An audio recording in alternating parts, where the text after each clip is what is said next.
Good morning. I'm Andy Copeland, President and CEO of the Greater New Orleans Foundation, and we are thrilled that you are here for today's important disaster summit. The first thing I want to do is acknowledge some of our partners in government who are here, who will help us build capacity and better prepare to withstand and bounce back from disasters. So please welcome Laura Mellum from the Mayor's Office of Homeland Security and Ruby Douglas from the Governor's Office of Homeland Security and Emergency Preparedness. So thank you two very much for being here. We'll also have some representatives from FEMA coming in later, so please, from the federal government, so please give them your welcome as well at that time.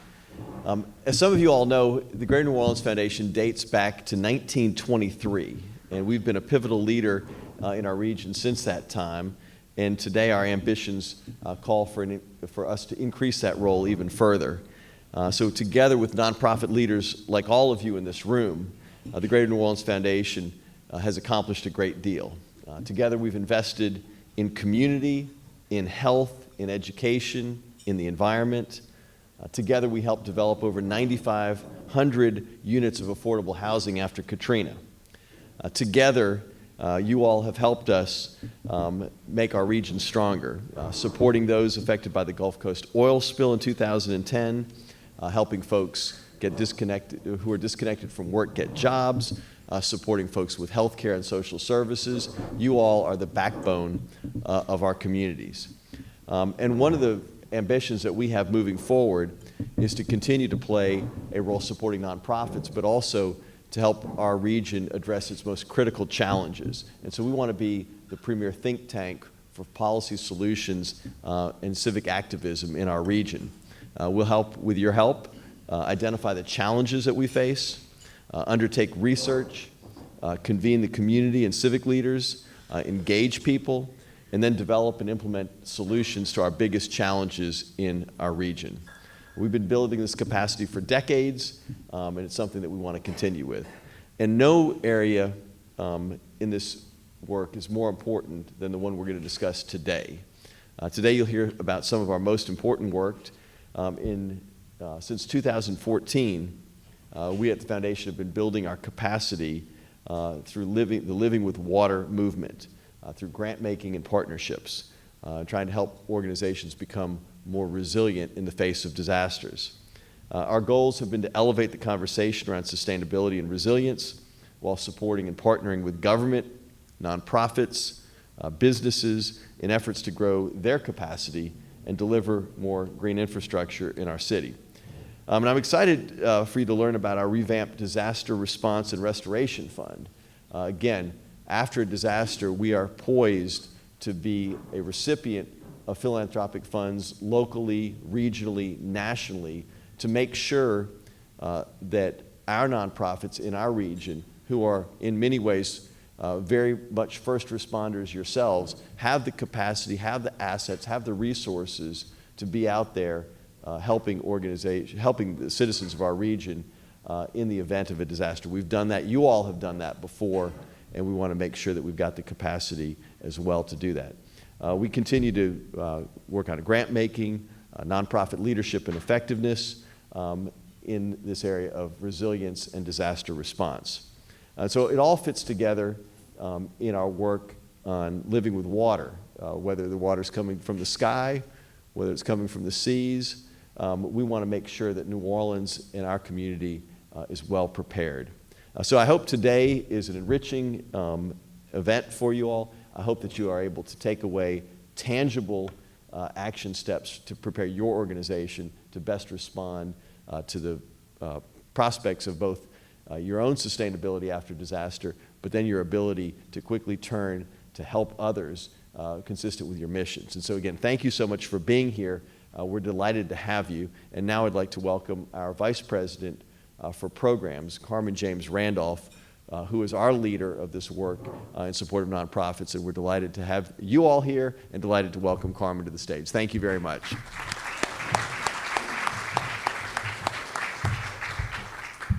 Thank you, Andy. Good morning.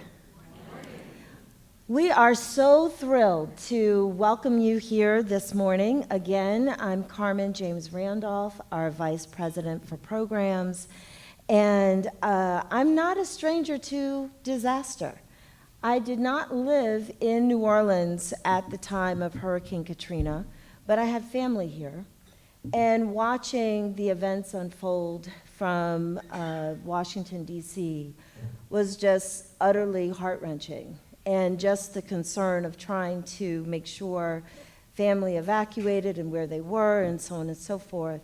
But even before that, I lived in D.C. during 9/11. And as a child, I grew up in Pennsylvania. And one of my starkest memories was from when 3 Mile Island happened. And coming home from school, actually being sent home from school, and being a part of a conversation, listening to my parents decide whether or not they were going to leave or not.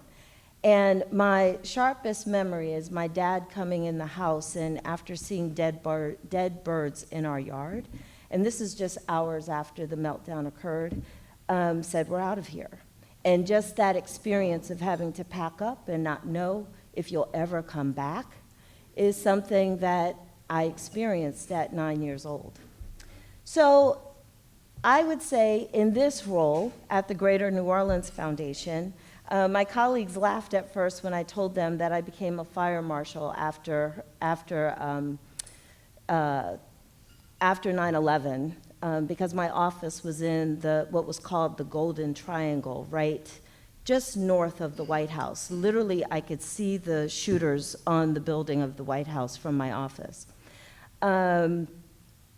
Having that experience of encouraging individuals to be ready, of having a ready bag at my office, making sure my family was ready at any moment to evacuate, whether it was a natural disaster or protection from, there we were worried about dirty bombs and shooters, but it still instilled in me the sense of how important it was to be ready. So I have shared that with my team. And we have been in the process of retooling our approach to disaster philanthropy. As Andy mentioned, we rebranded our Disaster and Restoration Fund. We'll have brochures for you today because we believe everyone can be a donor and a contributor to that fund. And from that fund, we are prioritizing home, but we are also continuing the tradition of paying it forward by collaborating with community foundations across the country to make grants in other places when disasters occur.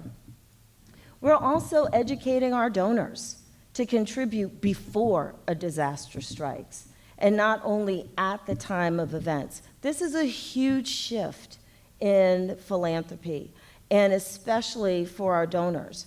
But with climate change being real, we're accepting that we have to change, that disasters are inevitable, and it makes sense for us to be prepared and have dollars available to put into action immediately when a disaster strikes.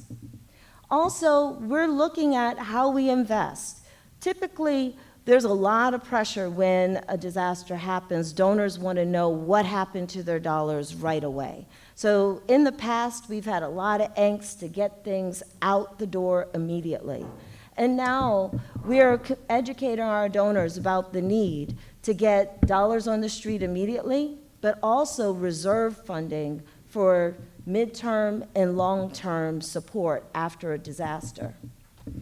We've also been convening our community foundation partners across the country and other place-based funders, particularly those in areas like ours that are susceptible to sea level rise and increasing storms, to talk about our practices in this area, about educating our donors, about pre-positioning our funds, about doing things like registering grantees, those who are active in disaster, whether they're COADs or VOADs, so that we can expedite and be nimble in our grant making when a disaster happens to get dollars to you. Do you have time to be applying for a grant at the time of a disaster?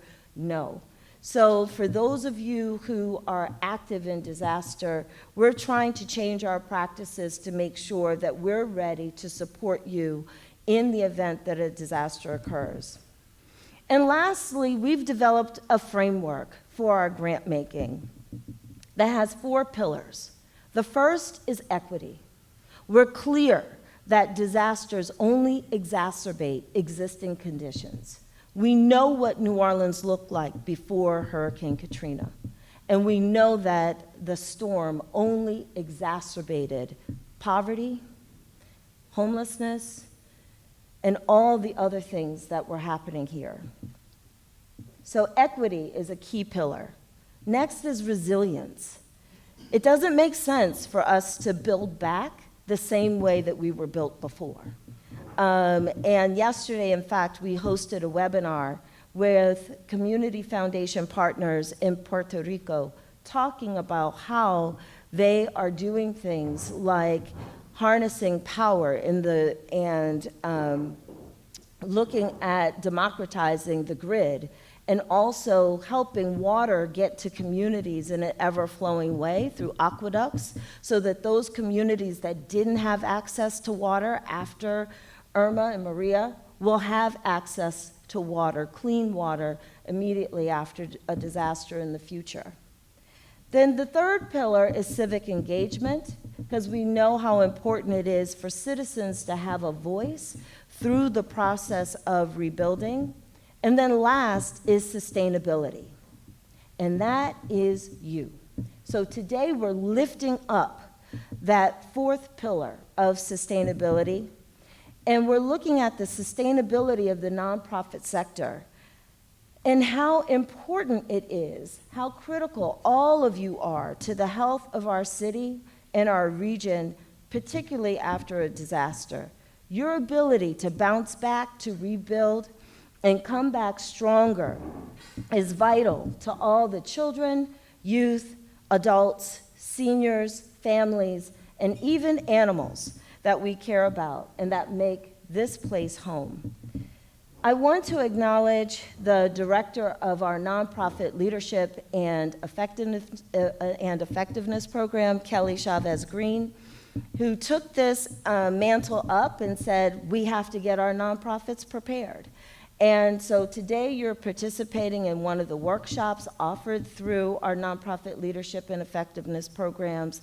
We plan to make this an anchor program that we do annually to help nonprofits get prepared. So Kelly, thank you for pulling today together. Thank you. And she's done that with the assistance of Kristen Craig, and also 2 other members of my team, Ella Delio, who's the director of our environmental programs, Isabel Barrios, who leads our disaster philanthropy, and of course, Benita Robertson, who leads our civic leadership work. So it is now my pleasure to introduce to you our speaker. And I want to introduce Laura from the mayor's office. We know that disaster response and recovery are critical to the city and have been hallmarks of Mayor Cantrell's administration, which is why I'm delighted to introduce Laura Mellum, the Public Engagement Manager for the City of New Orleans, Office of Homeland Security and Emergency Preparedness. Laura manages NOLA Ready, the City of New Orleans Emergency Preparedness Campaign, and specializes in community outreach, digital engagement, emergency alerting, and design. Prior to her work as Public Engagement Manager, Laura served as Deputy Director of the Mayor's Neighborhood Engagement Office, where she coordinated New Orleans' Welcoming City Initiative for immigrant engagement and oversaw community engagement initiatives throughout New Orleans. Laura holds an MA in Latin American Studies from Tulane University and a BA in Critical Theory and Social Justice from Occidental College. She is also a certified floodplain manager. We are grateful that Laura could join us today. We've enjoyed working with you on the city's communications campaign, and I welcome you, Laura, to make remarks on behalf of Mayor Cantrell. Please, everyone, welcome Laura.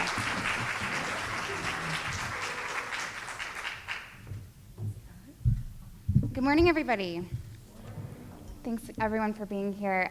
Mayor Cantrell wishes she was able to be here, but on her behalf, I just want to thank each and every one of you for the work that you do every day in our community to make New Orleans a better place. And it really is that work that you're going to protect as you work through making emergency plans for your agencies so that if a hurricane or another disaster does strike, you'll be able to bounce back quickly with those plans and get back to that important mission that you're doing to help really our most vulnerable communities in New Orleans. It's hurricane season. We're a couple weeks in, and we'll be in it through the end of November. The National Weather Service has issued sort of their initial season projection. So they're looking at what they're calling a near normal season. That's an estimated 12 named storms, 6 of which could be hurricanes and 3 of which could be major hurricanes.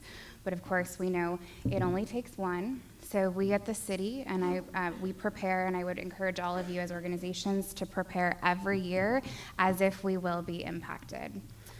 We've been busy in the last couple months. In May, Mayor Cantrell and her full executive team took 2 days to go to Zachary, Louisiana for an in-residence training. We worked through really specific details around our evacuation planning, around policies surrounding a mandatory evacuation order. We also worked really closely with our state and federal partners around post-disaster damage assessments and processing. This was a really great event, not only for the time and space we were able to spend on those details, but also it was a live-in experience. So we were living and working alongside each other just as we would in a real life. That was put on by our office and the Governor's Office of Homeland Security and was really a great event. Mayor Cantrell also stood last week with the governor and the Flood Protection Authority and the Army Corps of Engineers to highlight the billions of dollars of investments that have gone into the hurricane risk reduction system, our levees that protect us against storm surge, and to highlight the system's readiness for this year's hurricane season. Many of you in the room also participated in a tabletop exercise that we did in partnership with GNOF a few weeks ago.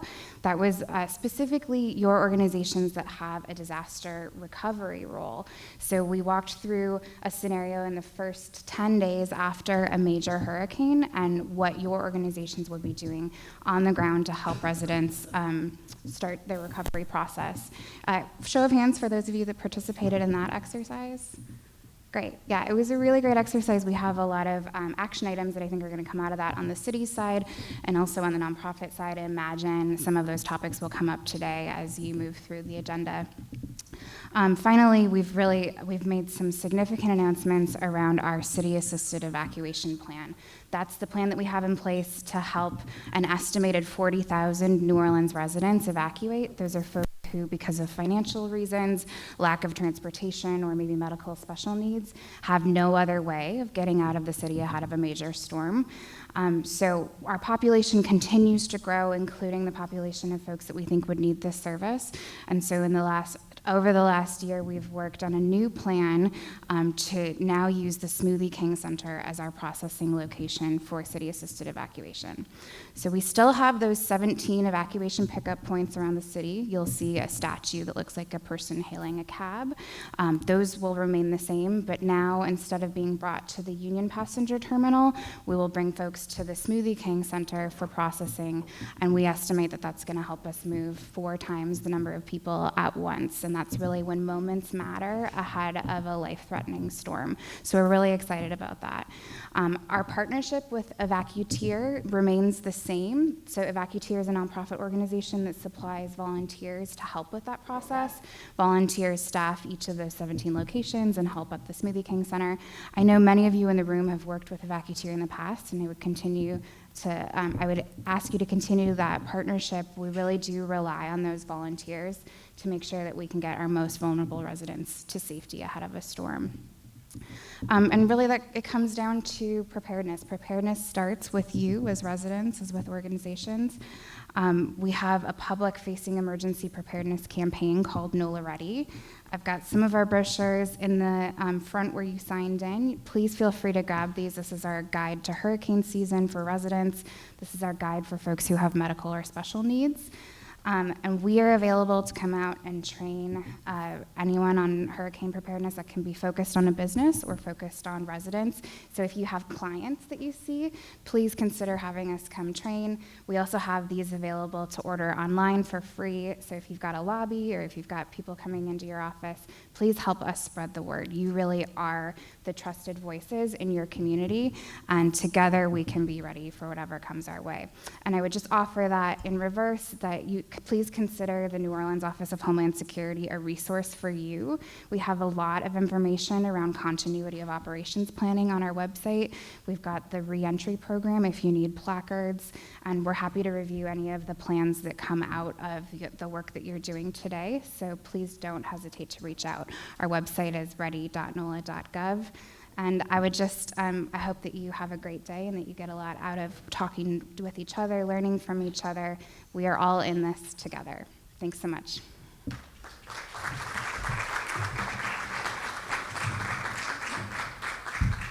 Thanks again, Laura, for being here. And it's really exciting for us that we have the city here, we have the state here, and soon that we'll have the feds here with FEMA. And again, just really appreciate you taking time out of your busy days to be here. As Carmen said, this work is so important to your sustainability, but also your effectiveness as a nonprofit organization. And I'll just share one data point from our registration report. We've got about 70 nonprofits that registered for the summit today, and less than 10% self-reported that they had a continuity of operations plan, a COOP plan. So what that tells us is that this is really important and it's a need. And so again, just really appreciate you spending your time here. So very quickly, I'm just gonna review the agenda. And I don't think I introduced myself, but I'm Kelly Chavez Green, Director of Nonprofit Leadership and Effectiveness at the Foundation. And so the way our agenda works today, we're gonna move in very shortly into our COOP training. And you do have a packet in front of you with some handouts. I'll just note that after the workshop, you will be emailed a PDF of LANO's Continuity of Operations Planning Workbook, and it is a comprehensive workbook with fillable PDFs that you can use to create your COOP plan, upgrade your COOP plan. And again, COOP stands for Continuity of Operations. It also has maps of the regions. It has contact information. So what you have in the packet is not the full workbook. You will receive that via email by Friday. As our agenda flows, soon you'll be hearing from Emily Bowen with LANO, who's going to run us through the COOP workshop. We will have a panel of your peers come up and just share with you their experiences, how they approached planning their continuity of operations plan, but also how they keep it a living document. So we're really excited to have some of our nonprofit leaders share their experience with you. Then we will move into a lunch break around 12:30. We've built in about 30 minutes for lunch, so we're gonna have to quickly go through the buffet line and get back to our spots. And at that point, we will have a presentation by the Governor's Office of Homeland Security and Emergency Preparedness, and they will also be bringing some materials as well. We will have some time for Q&A with both the panel and LANO, as well as some time for Q&A with GOSEP as well.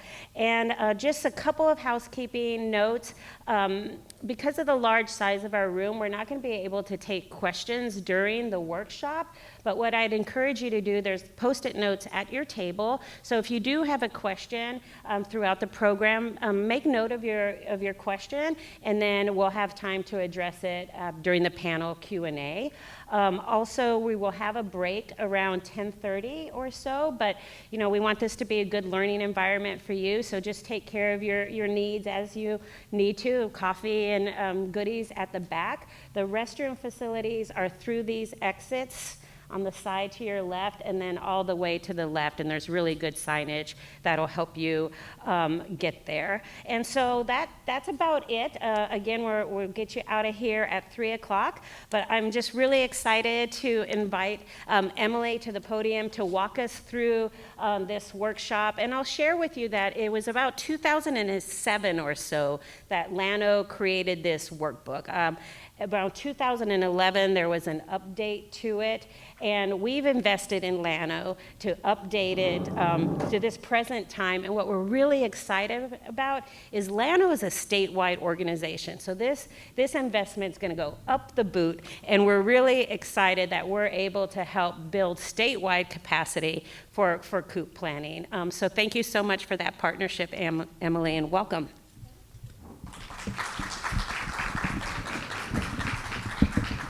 I think, is the green light on? Yep, it's on. Thank you, Kelly. And I just want to reiterate what Kelly said, that there are very limited handouts in that packet, and that's an intentional thing. We want you to interact throughout the day. We want you to interact with the material that we're going to show you. And we also, we don't want to have you drifting and looking at all of the content, because it is about a 57-page book that you'll receive on Friday. Part of the level of engagement that I would like to get you on is to do these Mentimeters. So Mentimeter is an app it's a tool that you use from your phone. So if you would like to engage on this level, if you would go to menti.com, which is just MINTI.com. And Melissa, will you go up to our first question? And so what this is going to do is show us an actual graph of y'all's responses, because we can't engage, y'all can't ask questions and things because of the room size. This way I can kind of get a feel for the room. So once you go to menti.com, there's a code. That's that 336743, and it'll pop up this question. And then if you'll just let me know what your familiarity with a COOP is. And yeah, I'll give y'all a second to do that.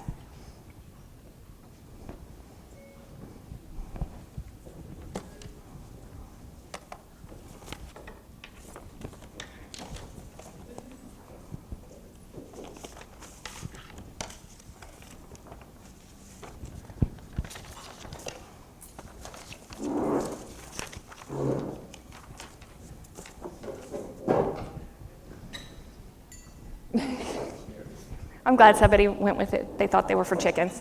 Well,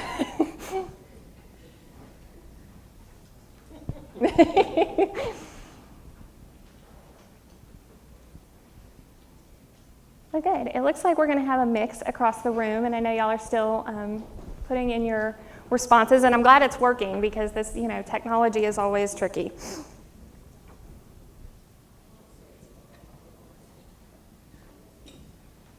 We'll give this just another second, and then, yeah. So good. Most of you are at least familiar, well, we're evening out now. Okay. We are balanced across the room, that we have some familiarity, a lot of familiarity, and none at all. You thought it was for chickens. So, well, good. Well, good. Then I think this presentation will be very helpful for you all in working through what it is and what it includes inside your COOP. So, Melissa, if you'll switch back to the presentation. Thank you guys for using out my tool, my fancy Mentimeter tool. I love it.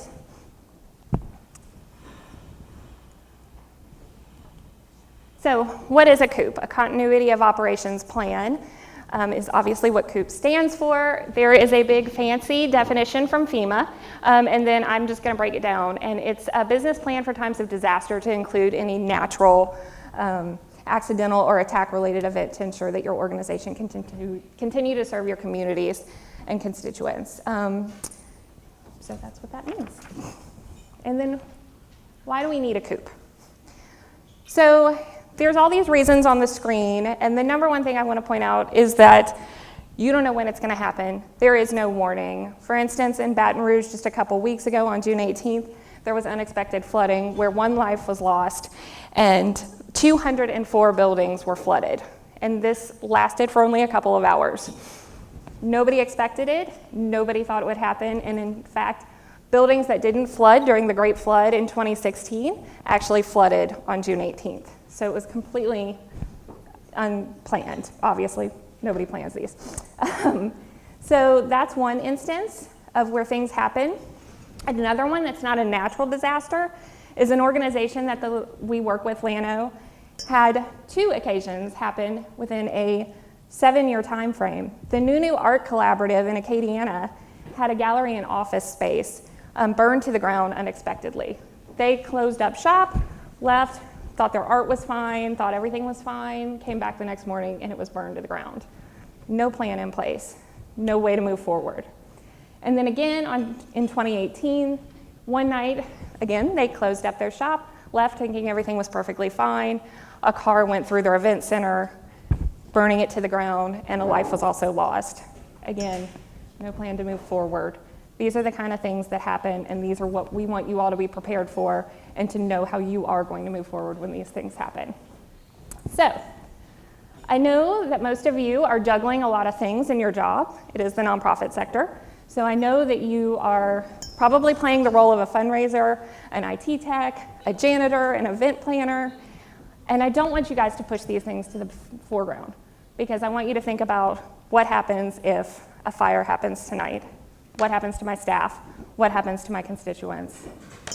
And know that we're going to help you through the process today, and it's not as time-consuming, hopefully, as you think. So, the highlight of this training and the book that you will receive is the disaster box. So the disaster box is a physical tool and also an electronic tool. We just call it the disaster box so that you know that it's all of your documents that you require for a plan in case of a disaster. So when I say a disaster box, like I said, it's an electronic file and a physical file containing all of your documents that are required for your business functions, that are required for insurance, all of those things. And we're going to walk through all of those checklists. So when you do it electronically, hopefully everyone's doing it on cloud or on a server that's backed up daily. And then also you're going to want to keep 2 physical copies. And again, we'll get into that in detail. So this is some of what's contained in your disaster box. It's going to be organizational documents. These are documents critical to the formation of your organization and the legal requirements to maintain your 501c3 status. You're going to need administrative documents. This is documents related to your day-to-day operations, your personnel files, things along those lines. And then you're going to need contact information, which is kind of self-explanatory. This is for staff, donors, funders, businesses that you work with, etc. So, like I said, we're going to be interactive on multiple levels. What I want you to do is in your packet, there is a checklist, and it's the full checklist of what should be included in your disaster box. There may be things that are specific to your organization that are not included on that list because they are custom to you.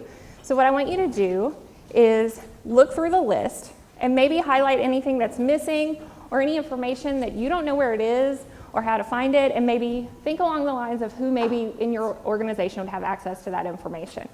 And then, if you can, take a couple of minutes to think about that, and then come back together as a group at your table and share information, because it might highlight things for somebody else, you know, a document that's not listed, or, you know, who would have those documents.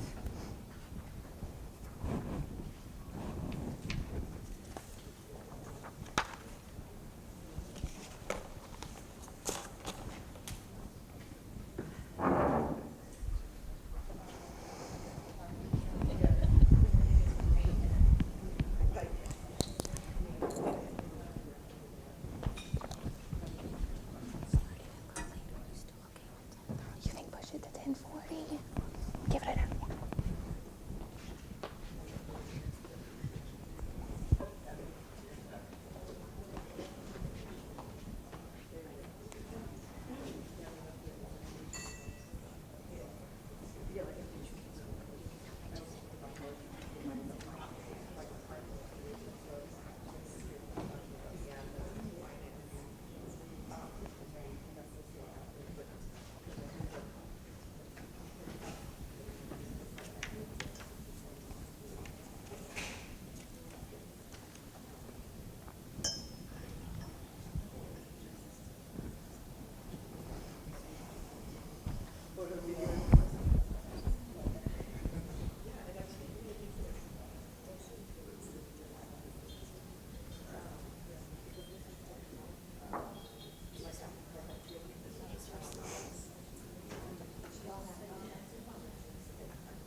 So I'm going to give everybody about 1 more minute, and then we'll come back.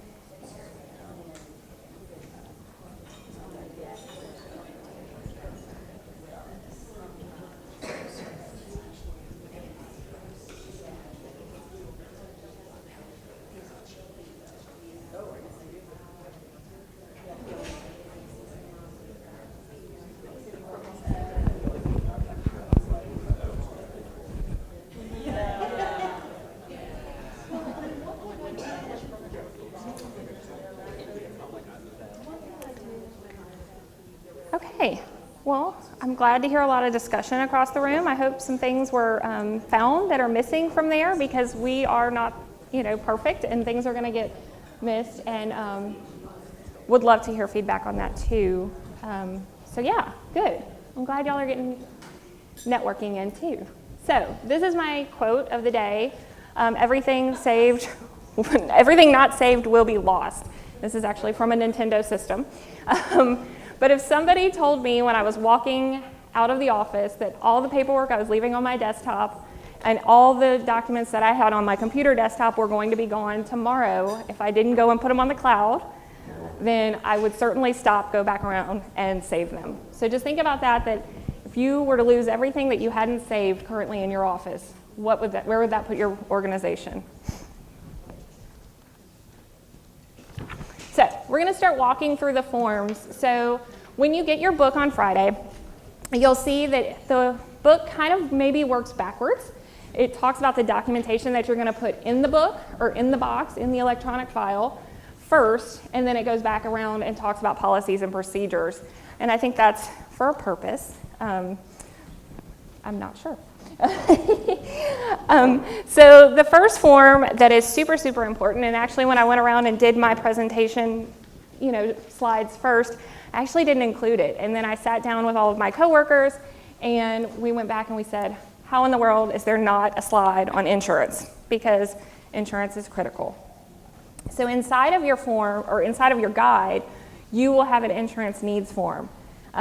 Every organization needs to understand what types of insurance they have, what they cover, and what gaps there might be. So I think when you fill out this form, it will highlight needs that maybe haven't been met. And what I want to say is that Lano personally has a very close relationship with our insurance agent, and he constantly reiterates, don't feel like you can't talk to your insurance agent. They are your friend. They are there to know that you're covered and to find the answers for you. So if you need to get on the phone and say, hey, Jim, I need to ask you a bunch of questions, and I have a bunch of what if. What if a hurricane comes tomorrow, and we're doing disaster work, and we're out there doing response work, do I need a policy to cover that?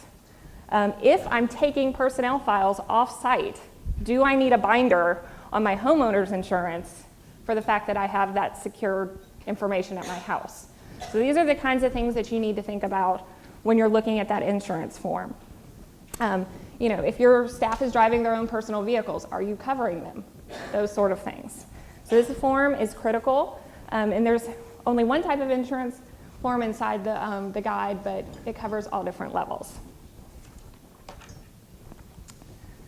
Another form, a type of form that's included are your contact forms. That's going to cover your employees, your donor funders, business contacts, your board, and possibly you could also have committee contact information depending on how involved your committee is, and if you have an event coming up.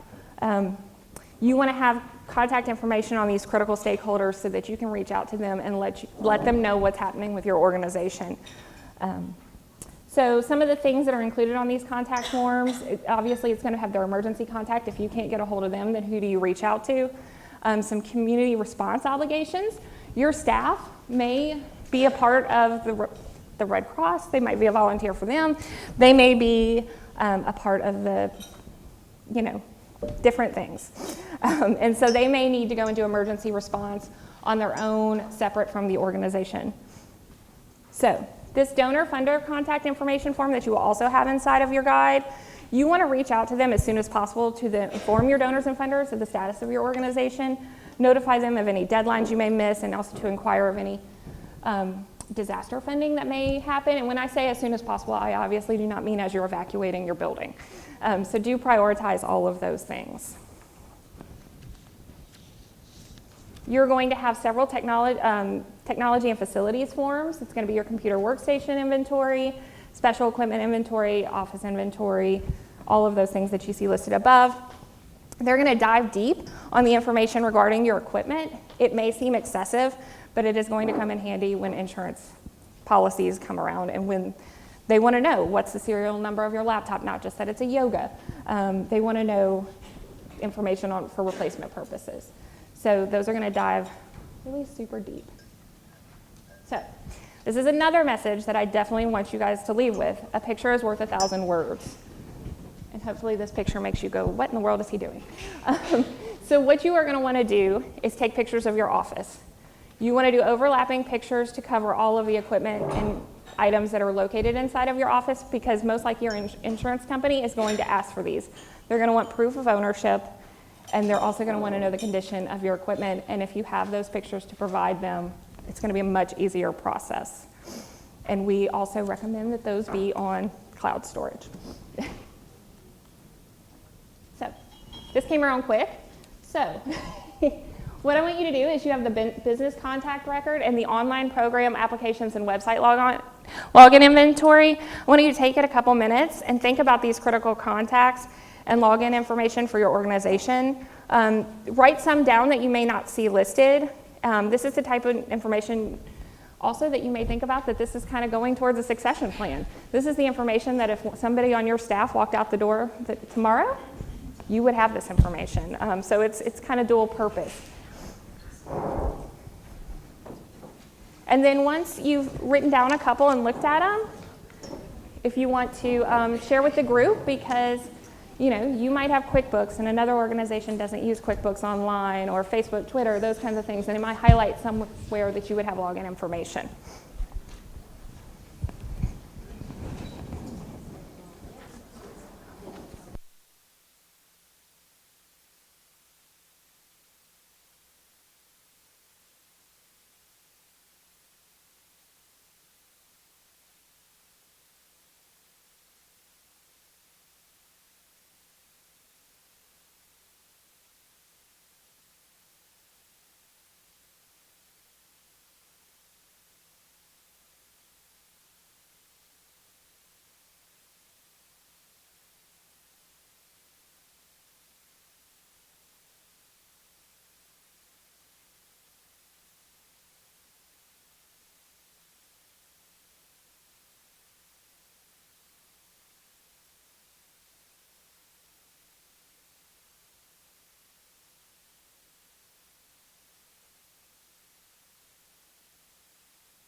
I'm going to give everybody about 1 more minute, and then we'll come back.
Okay, well, hopefully this has opened your eyes, maybe thought about you a couple applications that you don't commonly think of.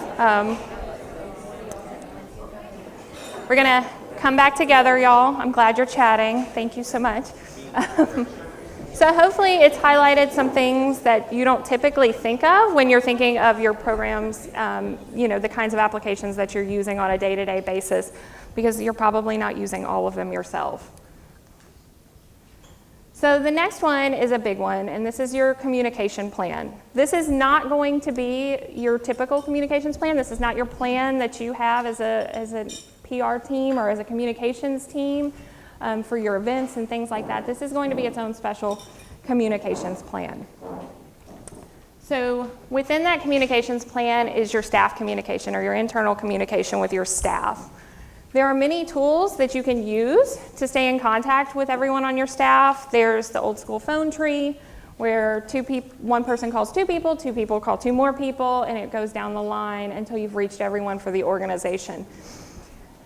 I don't know if anyone does this. This is not how we communicate. But if you do this, there are some recommendations just to have one person who is responsible for contacting anyone who's new to the organization, and they are not necessarily assigned. So if this is only updated every 6 months, they're just assigned the new people. Or what might be a really good policy is when you're onboarding staff or board, that you go ahead and have them fill out that emergency contact form and just file it as you go, so that it's just done as soon as anyone joins the team. Another one is GroupMe, which is a texting app that's really easy to have on your phone. It's free. My junior league women love this, and you can turn notifications off and on. But this is a really easy way to get around if anyone doesn't have unlimited texting. It's super easy. You can include photos. You can do all kinds of things within GroupMe. Slack is something I'm not super familiar with, but I think a lot of organizations use it. It's a good way to communicate as a team. That's definitely an option. Email groups. If your team doesn't like to get on the phone, maybe you build an email group that includes your entire staff and board, and that's how you communicate with each other. You start a chain of emails. Shared calendars, making sure you know where someone is.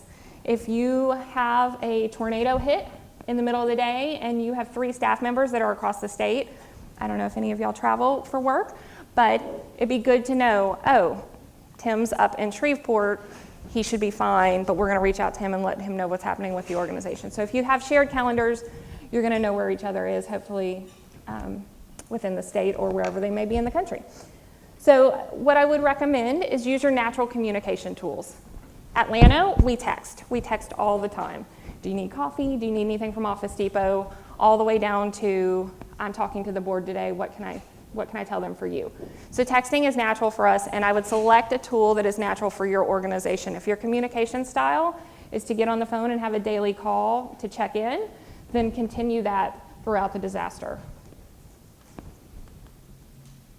In addition to internal communications, you need to consider external communications.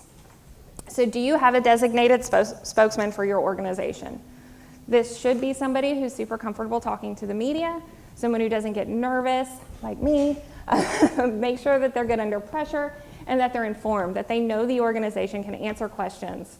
And what you do want to make sure is that if it isn't your executive director or your board chair, that they are included in all of those critical update conversations and that they know what's happening. So if the media comes to them, they can have an accurate response to give them. You want to prepare a media packet. These, there are templates within the guide that you will see, and what it'll tell you is that you need to include organizational information, a quick history of your organization, who the executive director is, who the board is, what the executive director's bio is, just a quick packet to give them a good overview of your organization. And you would also maybe want to prepare statements. So if you know that a hurricane's coming in a week and it's predicted to hit your area and you do human services work, you may want to prepare a statement about what your response level is, what you predict it to be, when you expect to get back out there on the ground helping the people of the community. So these are the kinds of things you want to prepare for. And then obviously, hopefully all of you are with 211, you have your information with them, and make sure that you're calling them annually to update that information. I know that we actually sit in the United Way's office, and so I hear them calling organizations throughout the day to get accurate information, but just go ahead and call them, set a time and say every June 1st, we're gonna call 211 and say this is our current contact information. So I know I'm moving super fast, y'all, so I'm gonna try to slow down. I have a tendency to talk super fast, and then this is the last Mentimeter, I swear. So, Melissa, if you'll go to the Mentimeter, and then there's gonna be 2 questions in a row. And the really fun thing is the first question is going to be, what communication tools does your organization use? You can give up to 2, it's a fill-in, so you can give up to 2 types that you use. And this is gonna create a word cloud. And I'm going to use this word cloud to insert into the book that you all will receive on Friday, so we don't miss any of the tools that are out there for people to use.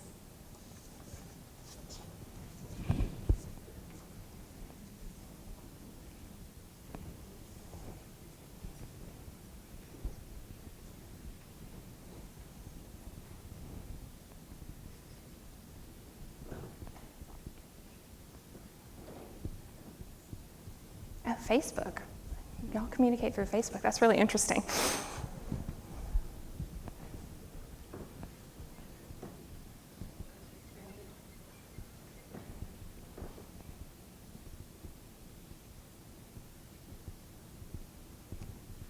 Oh, I want to ask y'all all kinds of questions, like the website. Is that like a group within your website? Zoom, Twitter. Yeah.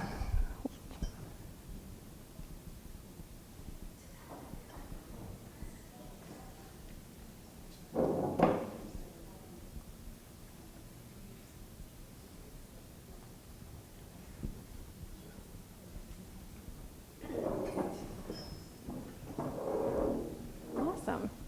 Well, lots of things that I will be Googling later because I am not familiar with all of these things. And hopefully everyone will be doing it as well.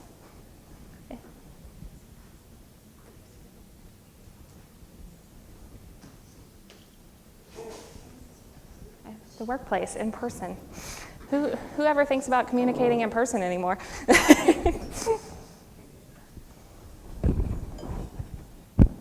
All right, awesome, okay. Oh, y'all are still coming in. Well, Melissa, will you swap? There's one more question on this round, and I just want to know if you do currently have a communications plan, and this is speaking in the broader sense of a big communications plan that your development team may use or your communications team may use, and if so, does it have a disaster portion within it? Are you considering disaster communications?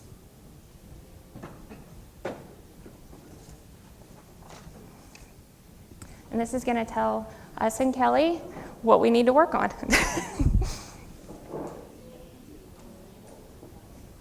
Oh, good.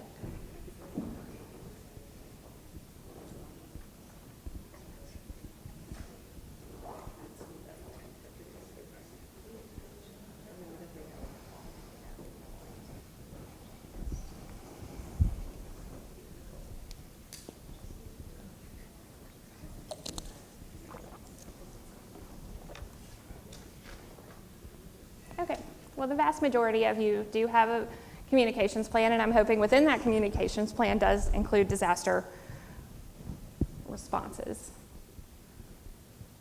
unless you want to swap back to the presentation.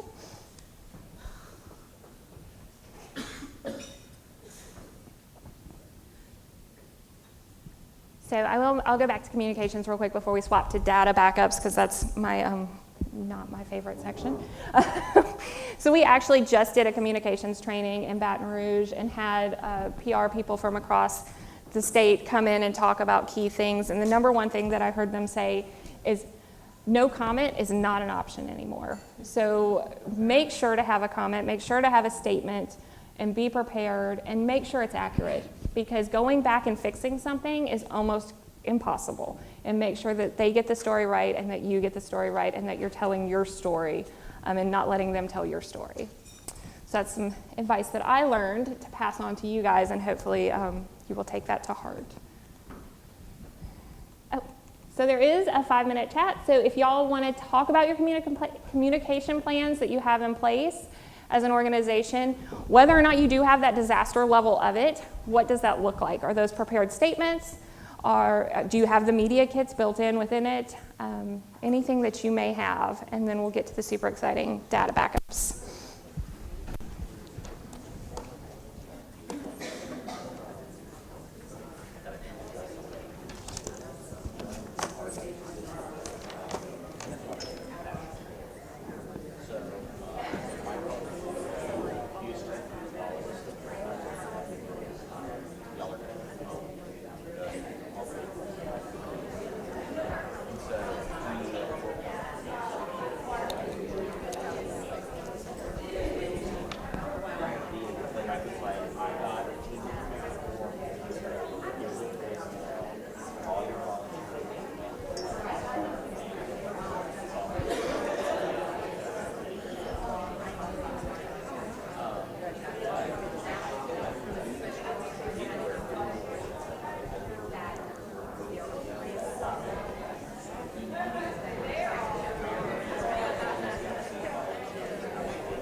Okay, I'm going to give everybody about 1 more minute.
Okay, if everybody's ready to come back together.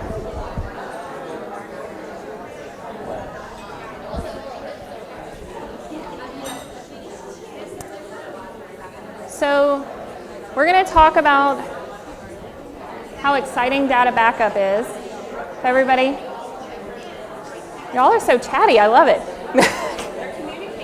Y'all are communicating about communications. Thank you guys. But there's lots of material, y'all, I promise, and it's I'm going to keep you guys chatting every once in a while so you don't get bored hearing my voice. Everybody? Are we good? Okay, I'm going to start.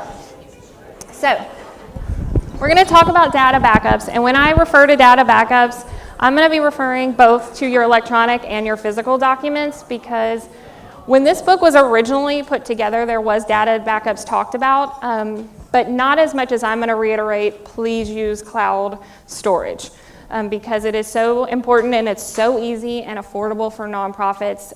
It takes all the guesswork out of it for you. And I do understand that there are larger organizations that will use large servers and offsite servers, but if you are a smaller organization like the majority of the nonprofits in the state, we do recommend cloud storage. So, my disclaimer, I am not an IT expert. My husband is actually an IT admin, and he is ashamed of me when I talk about IT things. I am the first person he yells at for having 50 browser windows open at one time. And I am the #1 offender about putting documents on my desktop and not putting them on our Google Docs. So listen to what I preach, not what I practice. So, yeah. So that's my disclaimer. So for your electronic documents, like I said, we really hope that everyone will use cloud-based file storage, for example, Google Drive. For most nonprofits, there's limited resources allocated to IT services and equipment. Cloud-based file storage is a great option. It's secured by your provider, and it's accessed remotely. So wherever you go anyway, when you're doing all your business work, you can access it anywhere you are. Another good option is an external hard drive, which that's a picture of a little nifty external hard drive. These are great because you can back up all of your documents and then put those external hard drives inside of your physical disaster box just in case.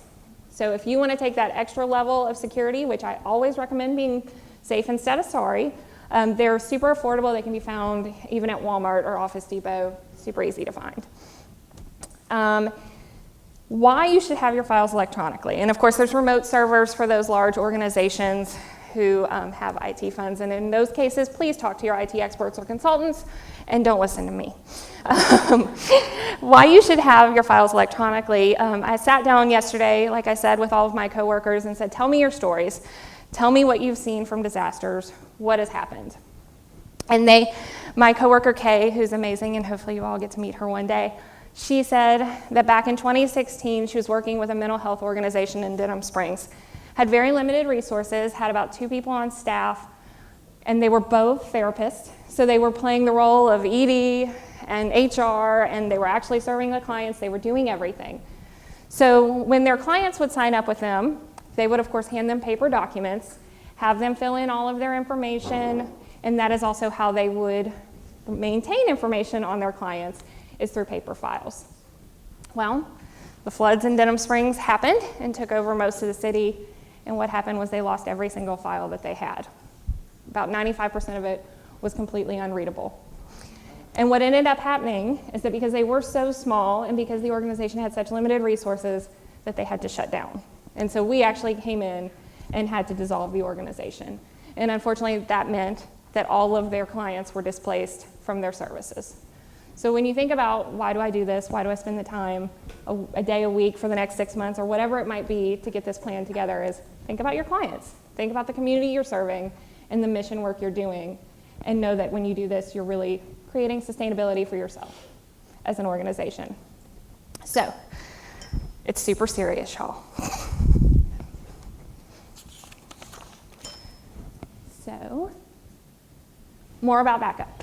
So your physical documents should be kept in a waterproof container. This is called an orange box, and this is what Lano promoted for years. They don't actually make them anymore, but they do make lots of options that are waterproof containers that are pretty large. You can house a lot of things in them. I almost brought our orange box, but I didn't know if I would look weird walking down the street with it. So all documents should be that are kept should be copies. Don't ever put your originals in these disaster boxes for many reasons, but you want to make sure you have copies. It's recommended to keep 2. And there's many reasons why you want to keep 2, including that what the book says and what we're actually checking on is that they recommend putting the box in the closet of the executive director's house. I think that that's interesting, and that you travel with it if you were to evacuate. But what happens if something happens, something gets forgotten, and that is your one paper copy? You need to have another one going another direction, as well as having your electronic files. And you may say, Emily, if I have all my files electronically and they're backed up on the cloud, why in the world do I even need a paper copy? And this was my argument when I started editing this book. And it was brought to my attention that it is absolutely possible that a storm comes in and you have absolutely no access to internet. Your laptops are destroyed, you can't get to one, there's no way to get to those files, and you're just trying desperately to get back out there doing the work that you're supposed to do. So in that case, you need paper. We have to go back old school. And so what we're going to recommend throughout the entire book and throughout this presentation is please keep 2 physical boxes, send them in opposite directions if you are to happen to have a disaster event or when a disaster event does happen, and also have your electronic files. And what I want to note is also make sure they're identical. If you make a copy for one, make a copy for the other. Never leave them in the office. They should always be kept off-site. Even if it's December and we don't expect any weather at all, think about those fires. Think about the car crashing into the event center. Take them home. The second one could be with your HR director if you have an HR director. It could be with your board chair. You want to be comfortable with who it's with because it will hold critical documents that are secure. You want to think about your staff's safety, their fiscal safety. You don't want any information to get stolen on them. And so know who you're sending those boxes home with. So, backup schedule. If you use cloud-based data storage, such as Google Drive, which is free for nonprofits, if you didn't already know that, you will not have to perform daily backups. They have a program where they do redundant storage systems throughout the world, and so it's completely safe.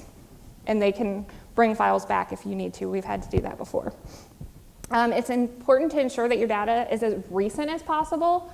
So again, don't be like me and leave it on your desktop where your last 6 months updates are all there. Make sure that you're updating them to your electronic files and also to your paper documents. If you do external hard drives, try to do them daily. That sounds hard, and I would think on my schedule that would be hard to keep up with, but try really hard to keep them daily. Remote servers or your big servers, probably if you have those, you already have an IT group that's determining that you're doing daily backups. Physical copies. So, like I said, when you have new people on board, either staff or board members, go ahead and get their contact information as they come on instead of waiting 6 months to go ahead and update that. But what we do recommend is that you do it at least twice a year.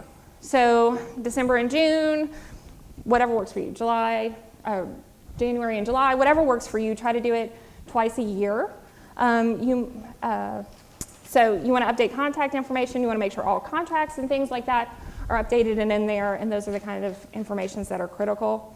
The reason that we say June is because it is at the beginning of hurricane season, and that way you can know that if you only do it every 6 months, that's as accurate as you're going to get prior to the season.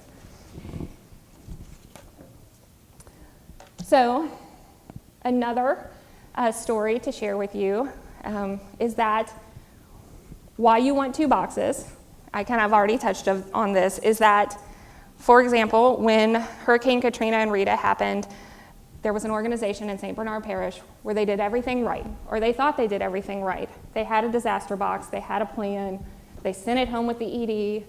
The ED evacuated his home and left the box on his dining room table, and then had 6+ feet of flooding in his house, which obviously took away everything that was in that box. So definitely prepare, prepare, prepare. Even if you think it's over the top, if it's going to save your organization and it's going to help your staff, do it. So that is my pitch about backups. So a replacement site. If your organization has a physical office and it's flooded or you can't get to it because of what's happening with the disaster, you probably or may want to plan for an alternative site. If you're a part of a national organization that has other shops around the state, you may want to reach out to them. That's an easy relationship to tap into and set up shop in Baton Rouge or Lafayette or whatever's convenient for your organization. If you don't, if you're a grassroots or a local or community-based nonprofit, it's a really good idea to talk to other organizations with a similar mission that might be serving the same sort of constituents in your community and reach out to them and develop a relationship and talk about if they have the facilities to house you, if they're in a different part of the city that's safer from on higher ground or whatever may be happening. You want to start considering those relationships. Replacement equipment. If you do have desktops and you leave them at your office, I know a lot of us work off of laptops, but you may even lose a laptop during a storm. You want to think about where can you replace those. So oftentimes there's not the budget to go buy brand new, and there are places that do recycling. So I tried to do some research on where you can find it in New Orleans because I wanted to be specific to y'all, but I couldn't find anything. In Baton Rouge, we have a nonprofit called the Capital Area Corporate Recycling Council, and they recycle laptops, printers, computer, or like desktops, cameras, anything and everything you could possibly need for an office. So that's another thing that you'll want to consider. Phones. If you have hard lines in your office, can they be transferred? When do you want them to be transferred, and how long is it going to take? These are the considerations that you want to think about, especially if you're working in human services and they're going to be calling you. Can they be transferred to your cell phones? That would probably be ideal. And ask the phone companies what that turnaround time looks like so that you can plan accordingly. So when you're building these relationships, when you're building these partnerships with other organizations that maybe you're going to house your site at, or maybe they're going to loan you equipment, maybe that's possible, you're going to want to form some sort of formal commitment, some sort of document that protects your organization and protects their organization and also outlines what your expectations are and what their expectations are. And any exchange of money that might happen, if you're going to pay them rent, or if you're going to pay them for the equipment, you're going to want to include that. So what we recommend is an MOU. I think technically they're not legally binding, but they do protect your organization, and they do outline what you expect of the relationship. Inside of your packet, there is a template MOU, and what I'm about to ask you to do is to pull that MOU out. Think about an organization that you would want to build a relationship with, or who has something you may need in times of a storm. Maybe it's someone at your table. It'd be really great if you could go ahead and start that conversation, wouldn't it? So think about that relationship. Think about what you would need from them, what your goals are, and go ahead and start to outline what that MOU would look like. And then take a couple minutes and do that. And then I want you to come back to the table, and I want everybody at the table to share within your space what that relationship is. Because for one group, it's going to be one sort of relationship, and for another, it's going to be something else. You may need to form a relationship. If your organization has a huge warehouse and you provide that to food banks in times of disasters, or you provide that to other organizations that need additional space in a time of a disaster, that might be completely different from the person next to you who has a one-man shop office and they need to find space with another organization. So just think about those different levels of relationships that you would need to build, and then go ahead and draft out what you would need.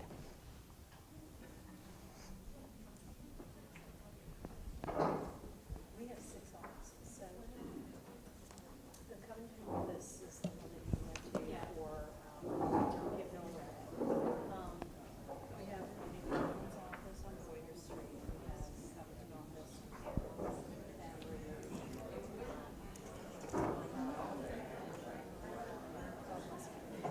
So it's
Okay, I'm going to give everybody one more minute. I'm dying to hear what the relationships are y'all are thinking about.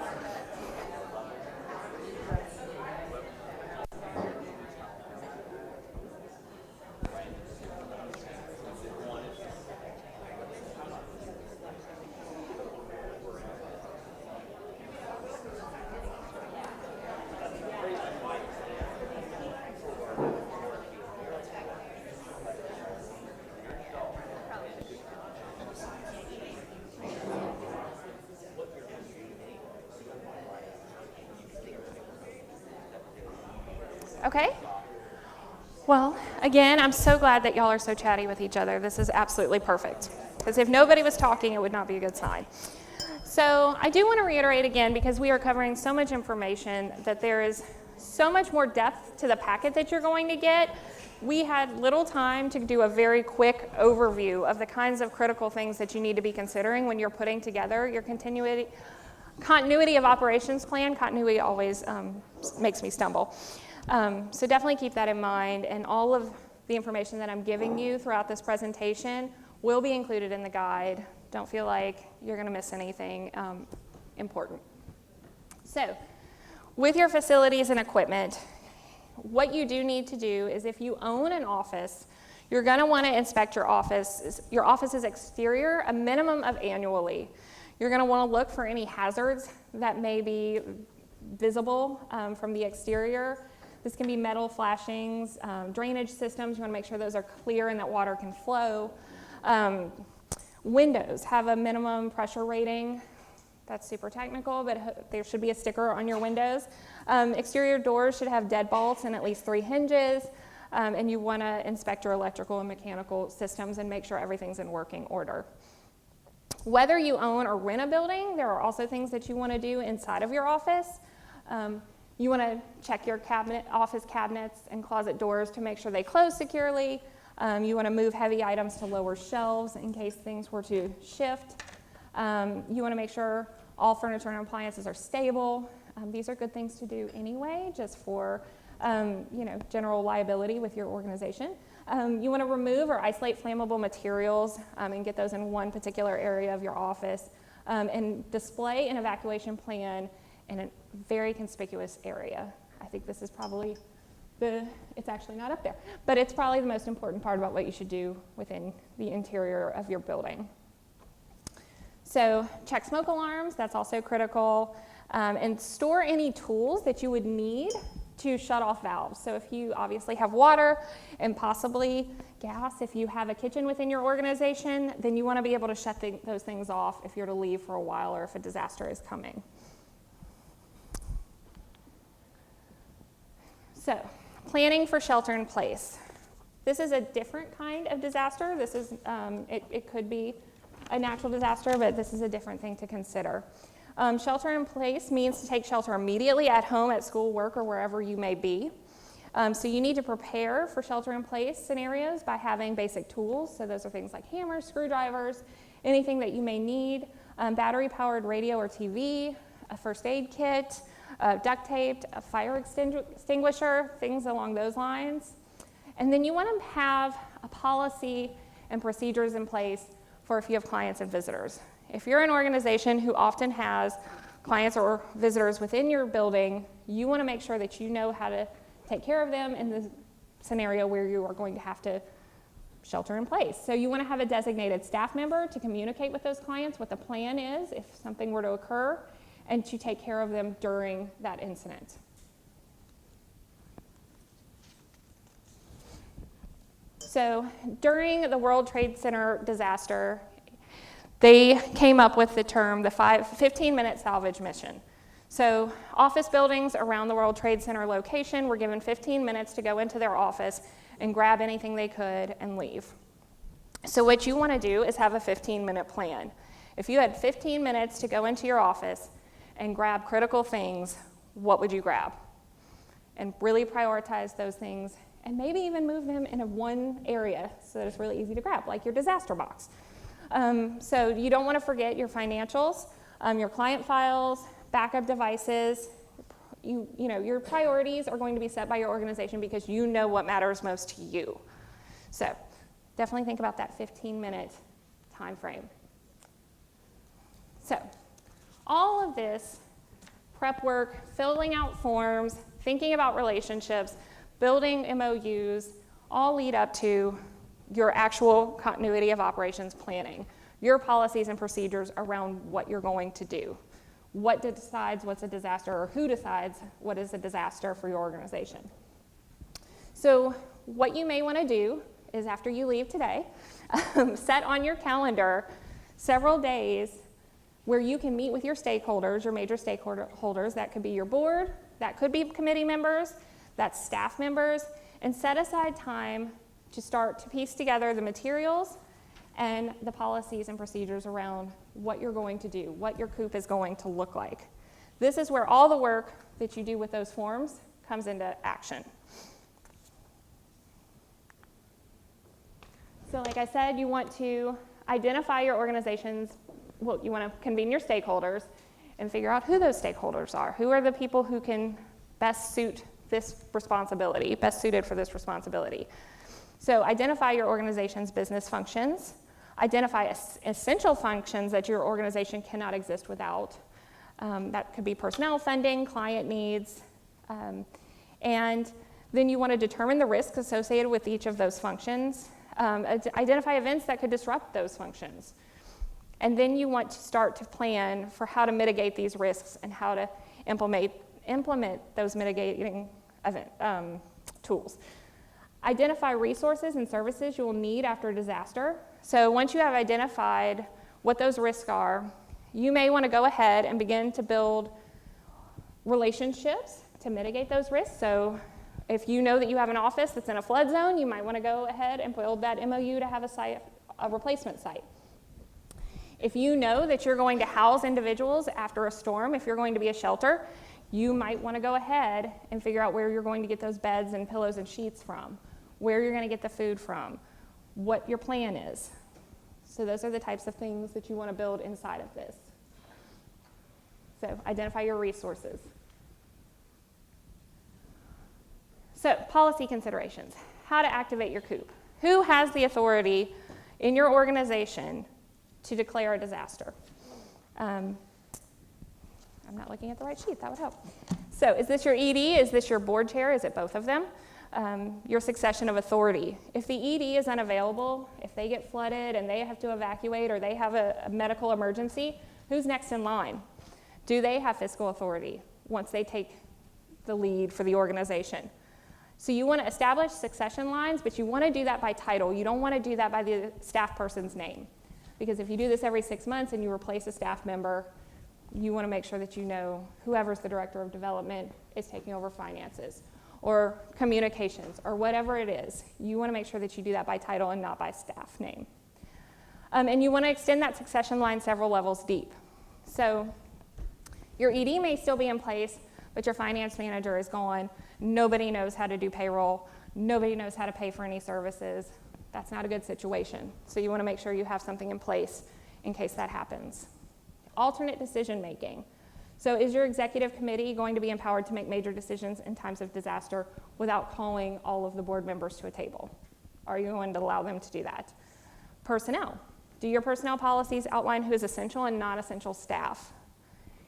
And if so, what does that mean for your essential staff as far as compensation, their responsibility, etc.?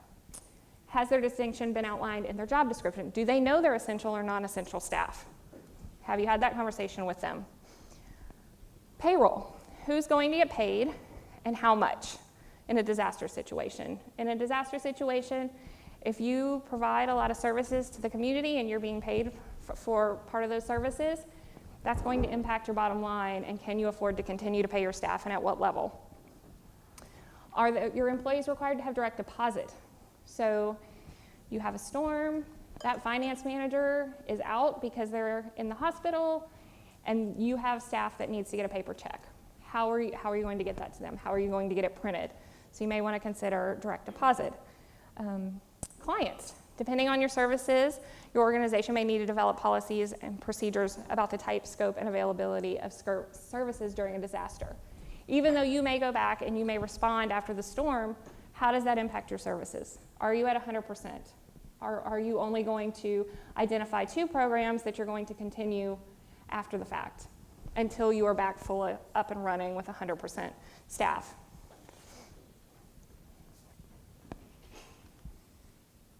So that's the basics of the planning.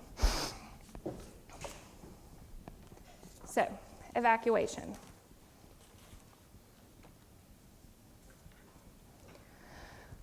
So after the disaster has happened, how do you evacuate? What do you do? How do you prioritize?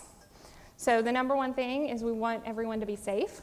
Don't work up until the very last second and not leave your staff and yourself time to get out of the region. Communicate.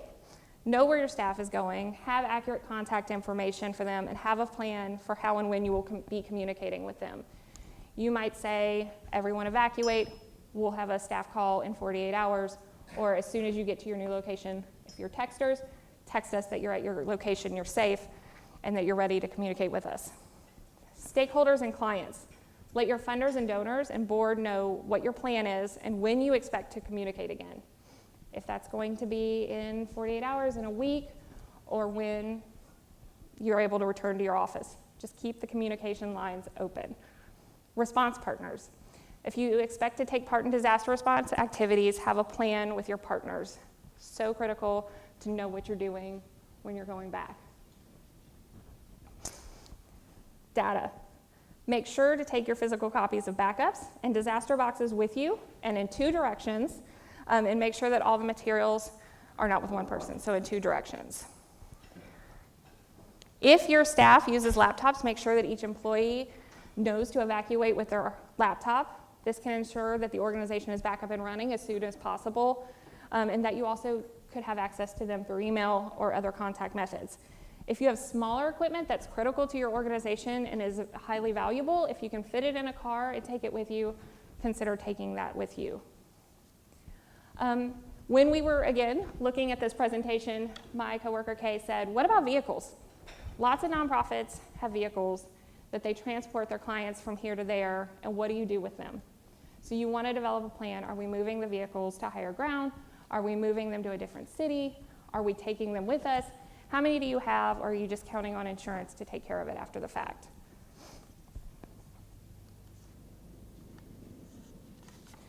So one of the stories that's in this book is that Kingsley House, during Katrina, learned a new use for heavy-duty trash bags, which I thought was super, super interesting. So they had desktops and were unable to move, obviously, all of their desktops while they were preparing to leave for the storm. And what they did was they covered all of their desktops in heavy-duty trash bags, tied them off, and left them. When they returned, all of those laptops were still, or all of those computers were still functional. So think creatively. If you can't take things with you, how can you prepare them for the storm? How can you prepare your facilities for the storm?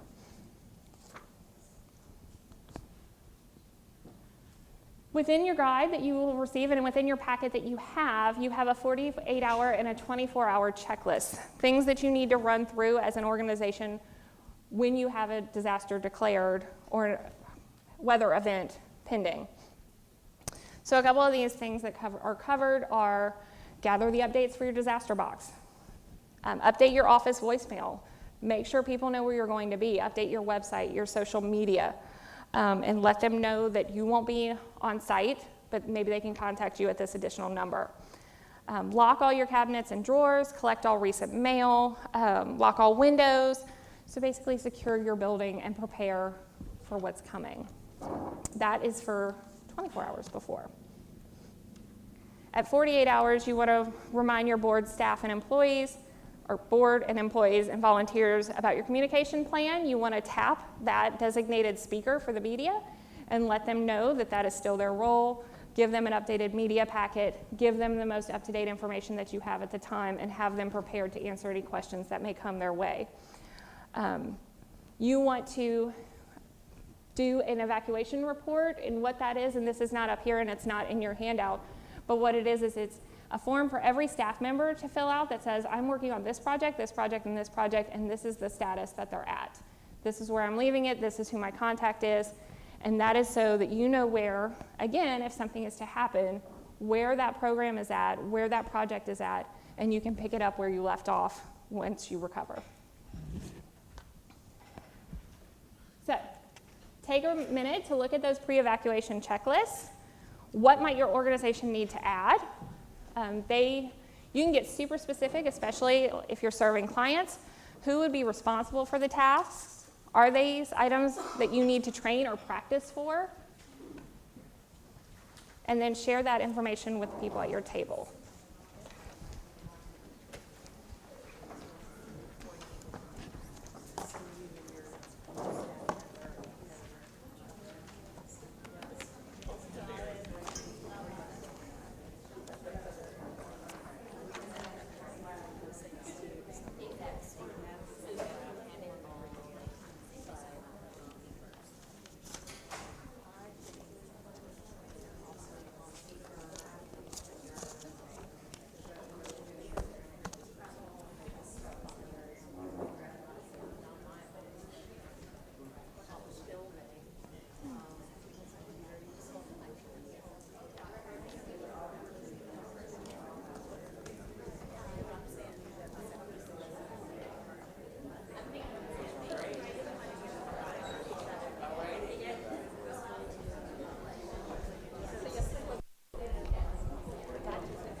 Oh,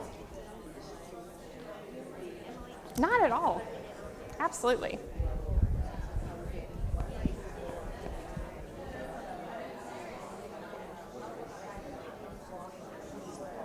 Let's see.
Okay?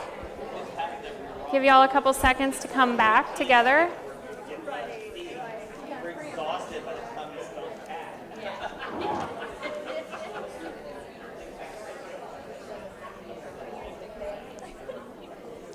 So this is going to be our last section before we get to the panel, and this is a really important section on coordinating community response. So whenever you're thinking about coordinating community responses, I think it's important to understand that at the time of a disaster and following a disaster, that these are emotionally charged times, that as much as we opt to try and communicate and communicate and communicate, things are going to get lost, things are not going to get across to every organization, and to try and work together, work collaboratively in the nonprofit sector as much as possible. There are organizations like VOAD and other volunteer collaborative groups that come together and work through the process, and hopefully this city has something like that to guide the way. So, deciding your role. After the disaster happens, you've evacuated, your staff is in contact again. Getting your board and your staff back together to decide if you are a disaster response organization. Are you going to go back out there? Are you providing human services? Or are you just going to get in the way of everyone else? So, for example, Llano, we would back off. We provide services to you all that are educational. We would step back and allow you to do the work that's critical to the city at that time. So really taking the time to have that conversation to say, are we stepping on toes? Are we doing the right thing by going in and responding? So, if you're an executive director or a board chair or any member of the nonprofit, after the disaster, you want to sit down and ask yourself several questions. You want to take a minute to determine the right path for your organization. You want to say, what happened? What are the needs of the community? Does your organization have a role in response? And who else may be providing that same service within the community?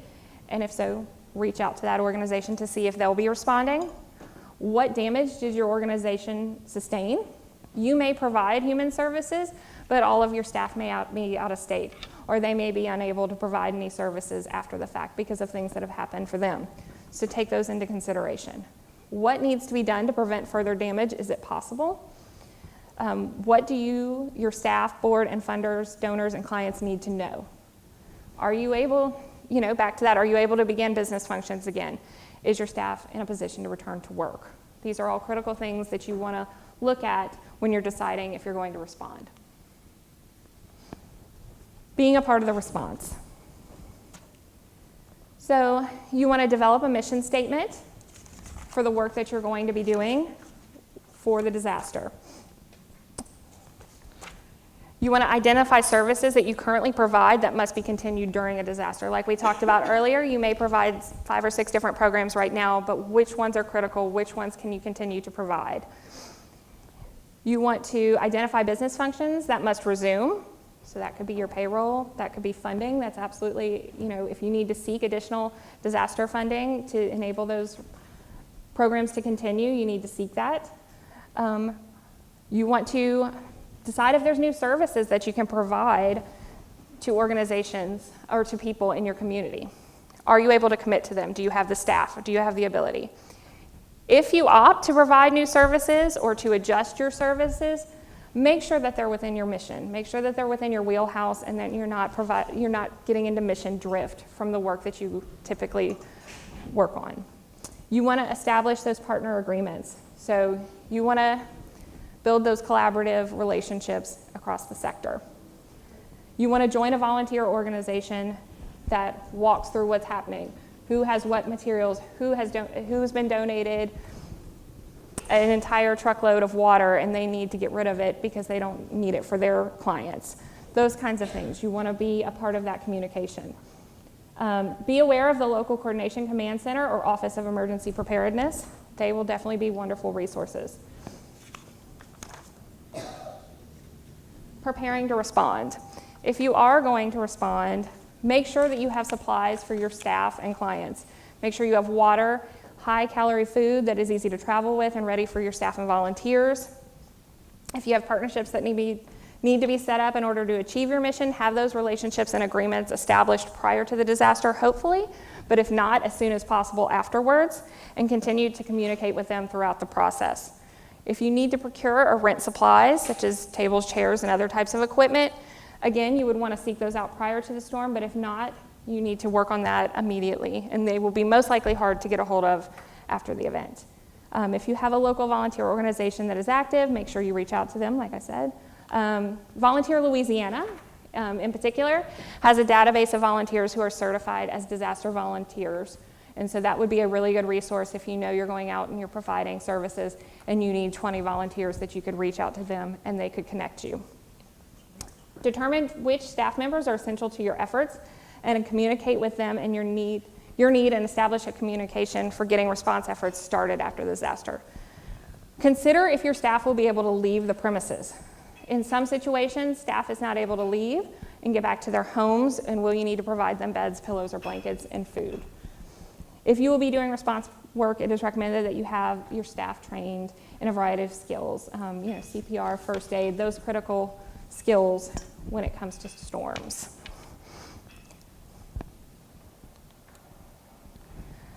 So, another really important thing to take away from this is that organizations that are successful in recovery are flexible, innovative, and open to change.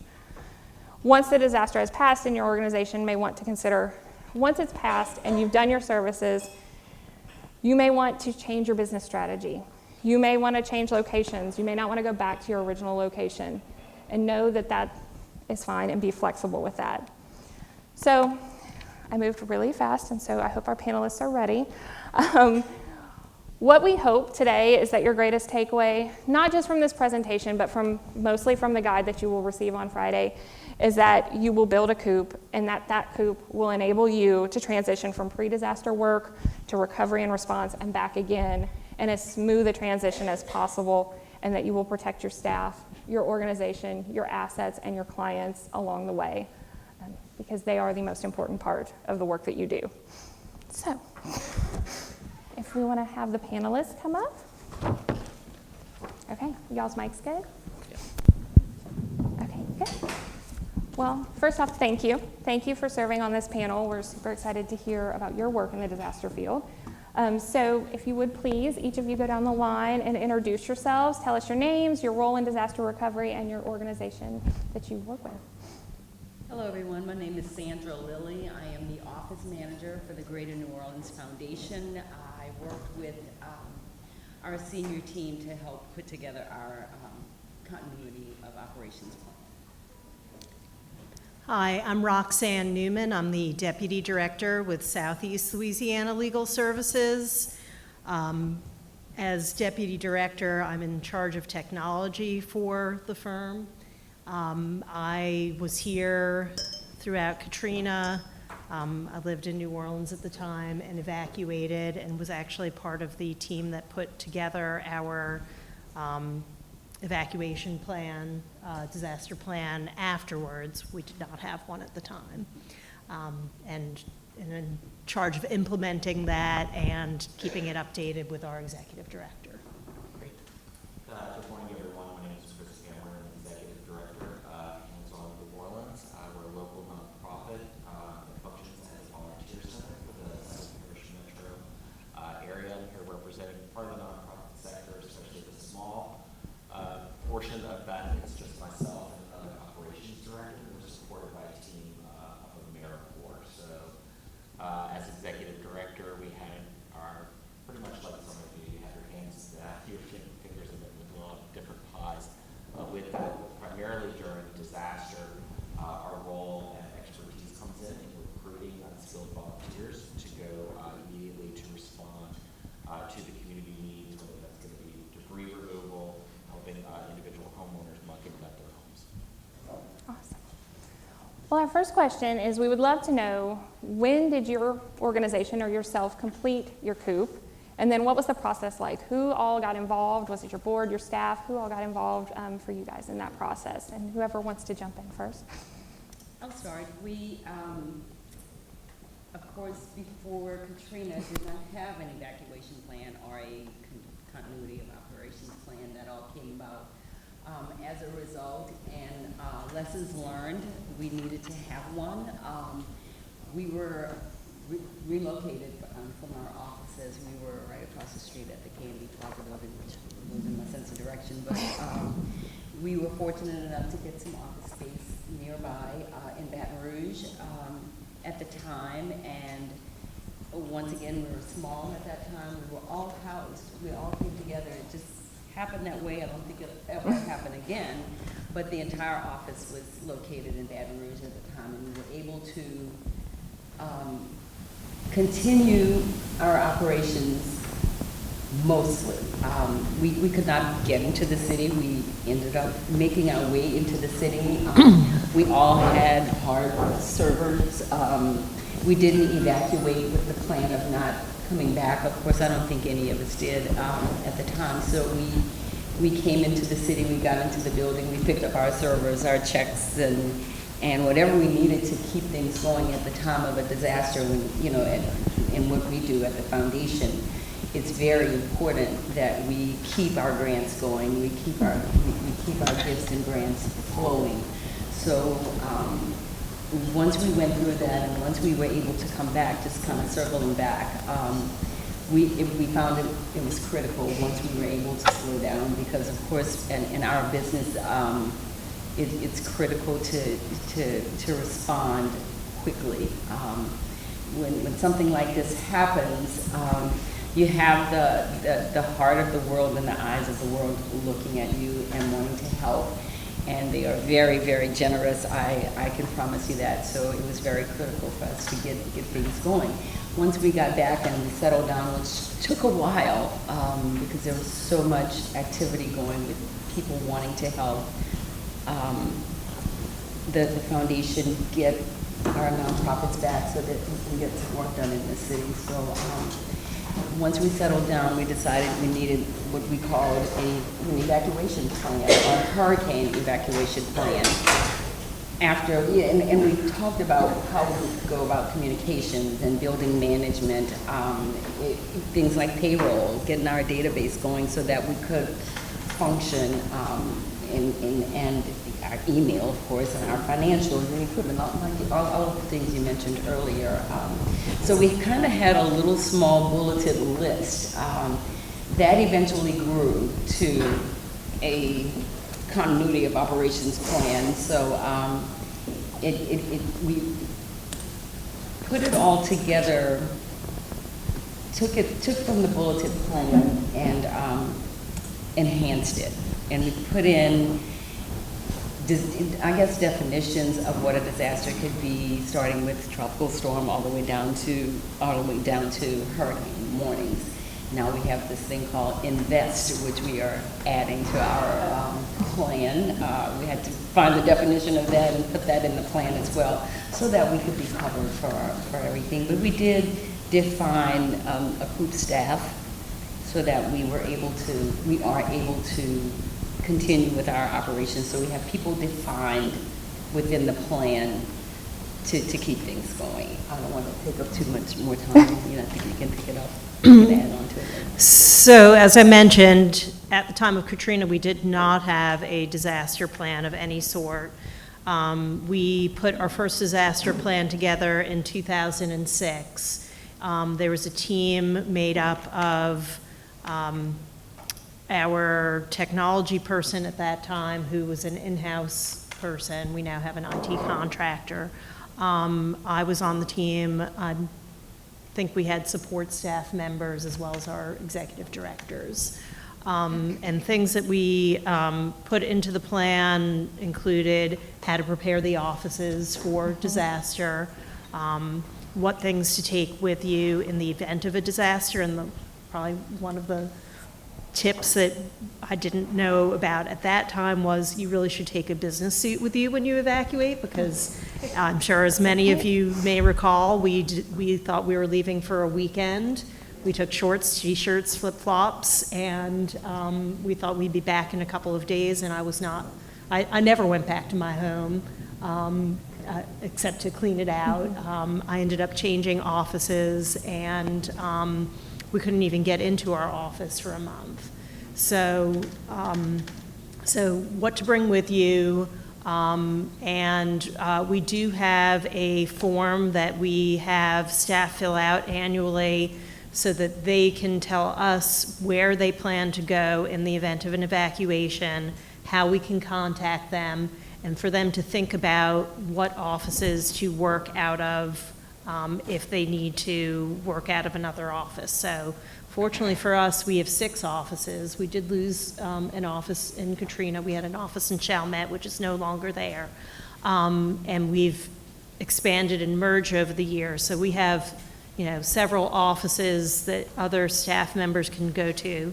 That's a good thing because it's unlikely that all 6 of our offices would be impacted at the same time.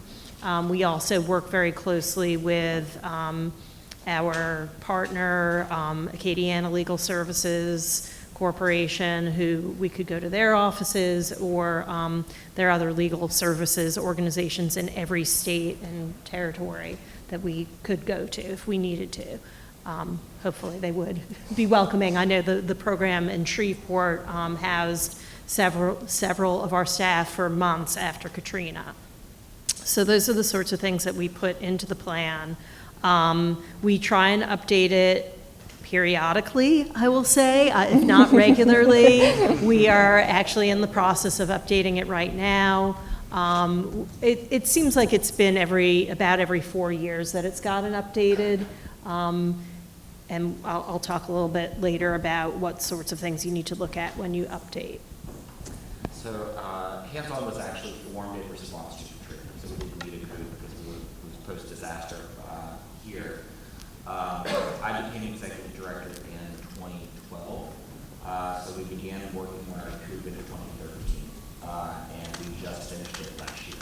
Not to make it because that slow, because it took us 4 years, but in all honesty, we knew that we needed one. It is primarily focused on natural disasters. It's not what happens if there's a terrorist bomb in the port, right? So we're not there yet. And it was delegated to an AmeriCorps specifically assigned to a disaster management position. So I had to work very slowly in terms of prioritizing all of the documents. We actually just used, I went back and looked, Evacueer at the time had sent out PDF documents, and we literally, it was like, okay, let's just fill in the blanks. The conversations that we had with decision makers it was primarily myself and my operations director with some input from the board, depending on specific topics that we would need. What documents do we need financially, the treasurer would need. We needed to figure out what are we doing with payroll, whoever had resources management.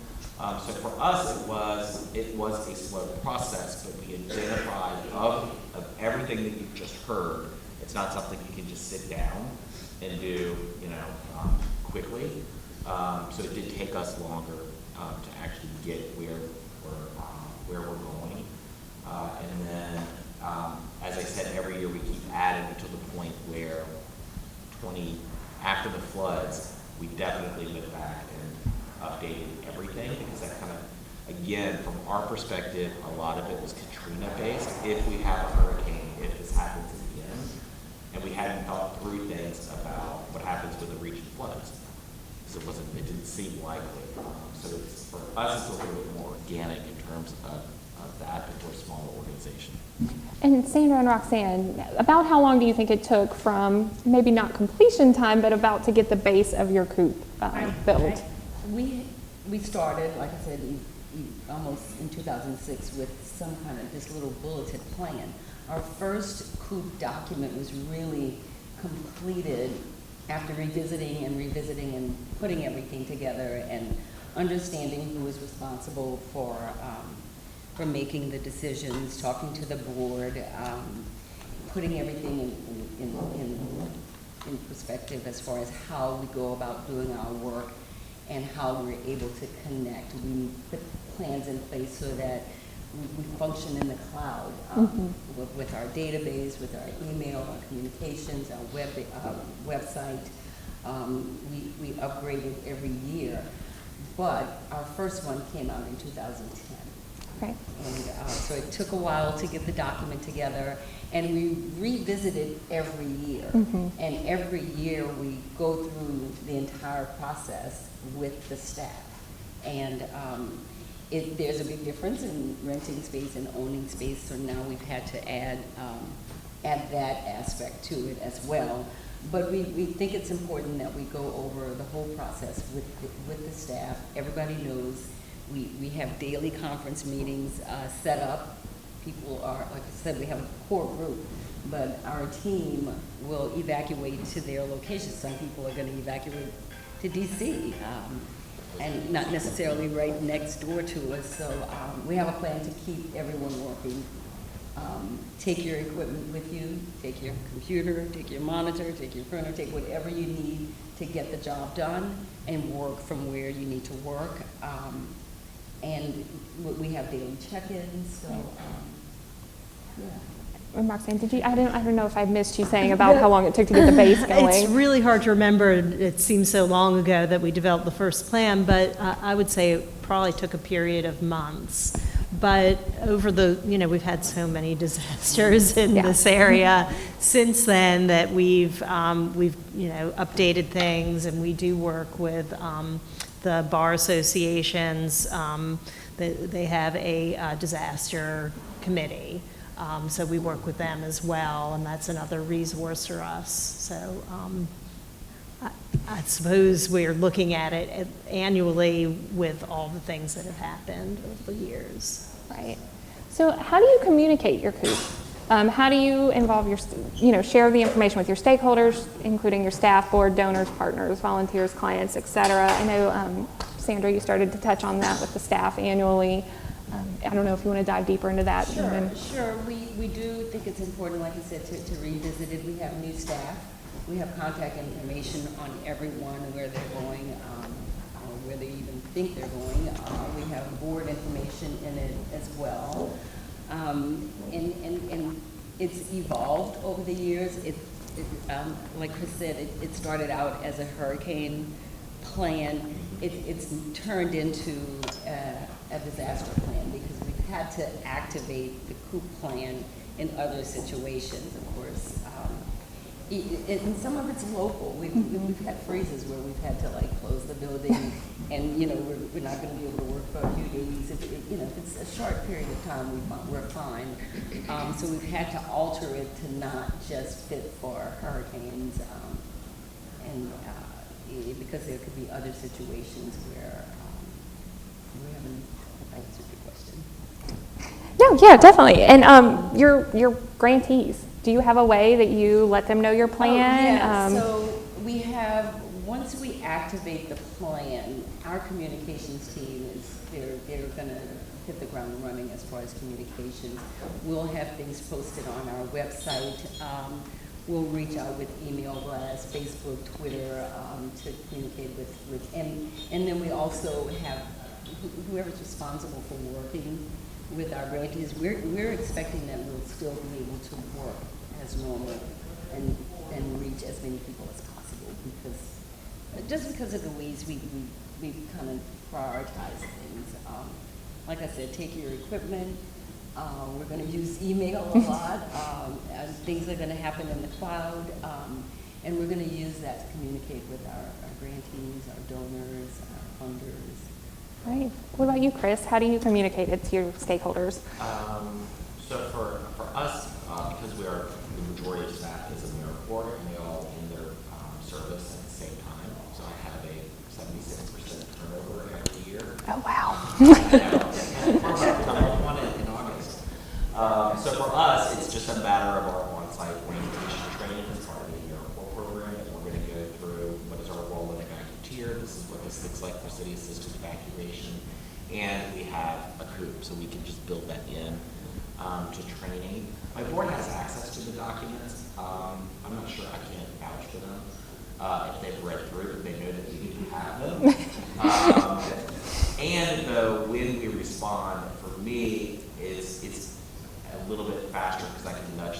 without fielding a lot of questions while our organization is actually enacting the COOP, that it becomes this is whatever weather crisis we're dealing with, this is where we are. So I'm telling them, hey, we've done this as part of our COOP, so that I find that, that email of me informing them of where we are kind of triggers for them if they wanted to go back to access and be like, oh yeah, I remember that they mentioned this in board orientation, that there's this whole other document that they can kind of self-educate on. Right, Roxanne?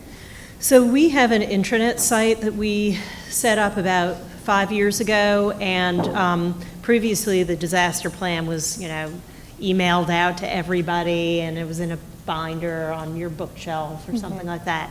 Now, I guess people could print it out and keep it handy, but we also keep it on the internet, and there's another copy on the, we have 2 statewide websites, one of which is for pro bono attorneys, so we have sort of a cleaned up version that might not have as much information about, we're not going to put account numbers and things in that, but that goes on the statewide website, which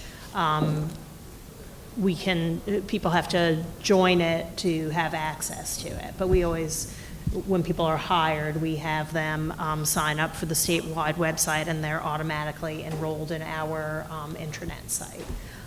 We recently added to the disaster plan provisions for communicating with our law students and other volunteers, because in the summer we get a lot of volunteer law clerks, or some of them are paid, but we have a lot of volunteers who aren't with us year-round. And so one thing that I've always done is I make a point of, when new people are coming into the office, I get their cell phone numbers immediately, because things happen. You have a rain event that you weren't expecting like 2 weeks ago, and you need to be able to reach people. As far as our board, it's not something that we probably regularly communicate to the board unless we need to change a policy which needs their approval. As far as communicating to the public, when there is an office closure, we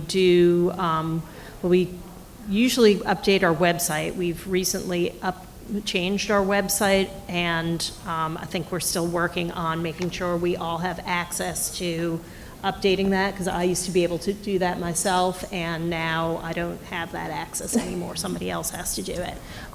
We put it on Facebook, email it to staff. I'm trying to think how else we can put things on Law Help, or on other websites, probono.net. We have a Twitter account that we don't really use that much, but I suppose we could put it out that way too. And one thing that I'd like to mention, and it is important to keep in the back of your mind. So, obviously, like a lot of nonprofits, we have grant-funded projects. My Blue Sky projects, our community impact is different than in times of disaster. So part of thinking through that COOP, let's say that you've got a current, you have a Wisner grant. You said you're going to get these projects completed in this time period, but then disaster strikes, and then you're actually needing to change those projects, or can you? So that's part of something that I would encourage you all to think through, and when it's appropriate for the timing of your plan, to get back in touch with the foundations that are funding you, to go, so there's no way that I'm going to complete this for this reason, so can you release the money and then re-restrict it to what we're going to immediately need, which will help, or how do you want to handle that? Because especially for those of you that are fundraisers, it's a little bit easier to raise money during times of disaster, right? And it happens fast, and the grants come in fast, but from an accounting perspective, if you have a foundation that's saying, no, you cannot use this money for other than that project, right, you will find yourself in a situation where you have been over-granted. So you want to make sure that you're thinking through, how am I going to manage those relationships and communicate that, or just say, I don't want to return your grant money, I want to keep it. Can you just let me, start later? Right? Yeah, and y'all all talked on this a little bit, but how has your COOP or your plan evolved over time, and how do you keep it living? I know you talked about that it started maybe as a binder on a shelf, and now it's online or electronic, and then that you're revisiting it annually. But how do you keep it alive? How do you make sure everyone stays informed of any updates? Maybe just touch a little bit more on how you're keeping it as a living document, as a living plan. So some of the things that we need to do right now are update. We've had changes in organizations in Louisiana. So there used to be several legal services organizations. Now there's only 2. So we have to change that. We have to update staff roles. Let's see, we had an organization that was an intake and referral program that was available to us, which is no longer there, so we have to take that out of the plan. We've moved offices over the years, so we need to, I was going through our plan this morning, I was like, oh, we've moved that office, we need to change that. Let's see, we've updated our system so that our case management system, which used to be sort of kept on a local server, is now cloud-based, and so it's accessible remotely from anywhere as long as you have intranet service. We have phones that in 4 of our 6 offices, they're voice over internet phones. They can be taken with you, and as long as you have a place to plug it in and internet access, you can use those, or they can also be forwarded to people's cell phones. So we need to update our information about that. We've updated the information about law clerks. Those are the sorts of things that we've changed over time. So you just do need to revisit it periodically and think about what has changed since the last time you looked at it. I try to recognize the capacity my organization has. For me, it's more, I just try to add one component and give myself a year to get it through all the process to really think it through, so that after the biggest chunks are in place, then we can begin to think through other scenarios. For example, and this has just been a lot on my mind lately, primarily because of the Blue Skies, and we just launched a great new elementary school project, right? It's for the summer, but if I'm with volunteers, what do I do as an organization if I have volunteers on site where they're going to be an active shooter, right? That is like what happens. I don't even ask the school what's their plan. Does that make sense? So I think part of this is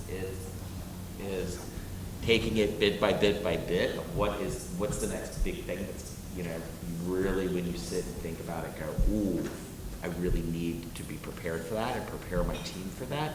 Whatever that topic, may look like. It could be an all hazards.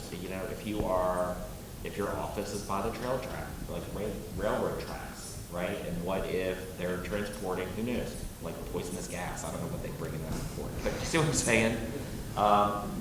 That then could become very relevant for you and your team and who you're serving to think through those types of topics, and then just pick one, and then try to get it done over whatever amount of reasonable time you have.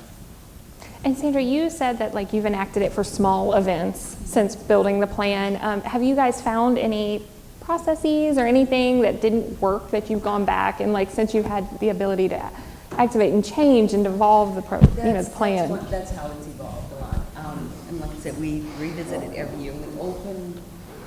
We were open to engaging discussions with our staff because some people experience things differently and have different problems. So we're open and we're willing to make any adjustments necessary to make it easier. But we definitely engage in conversations every year.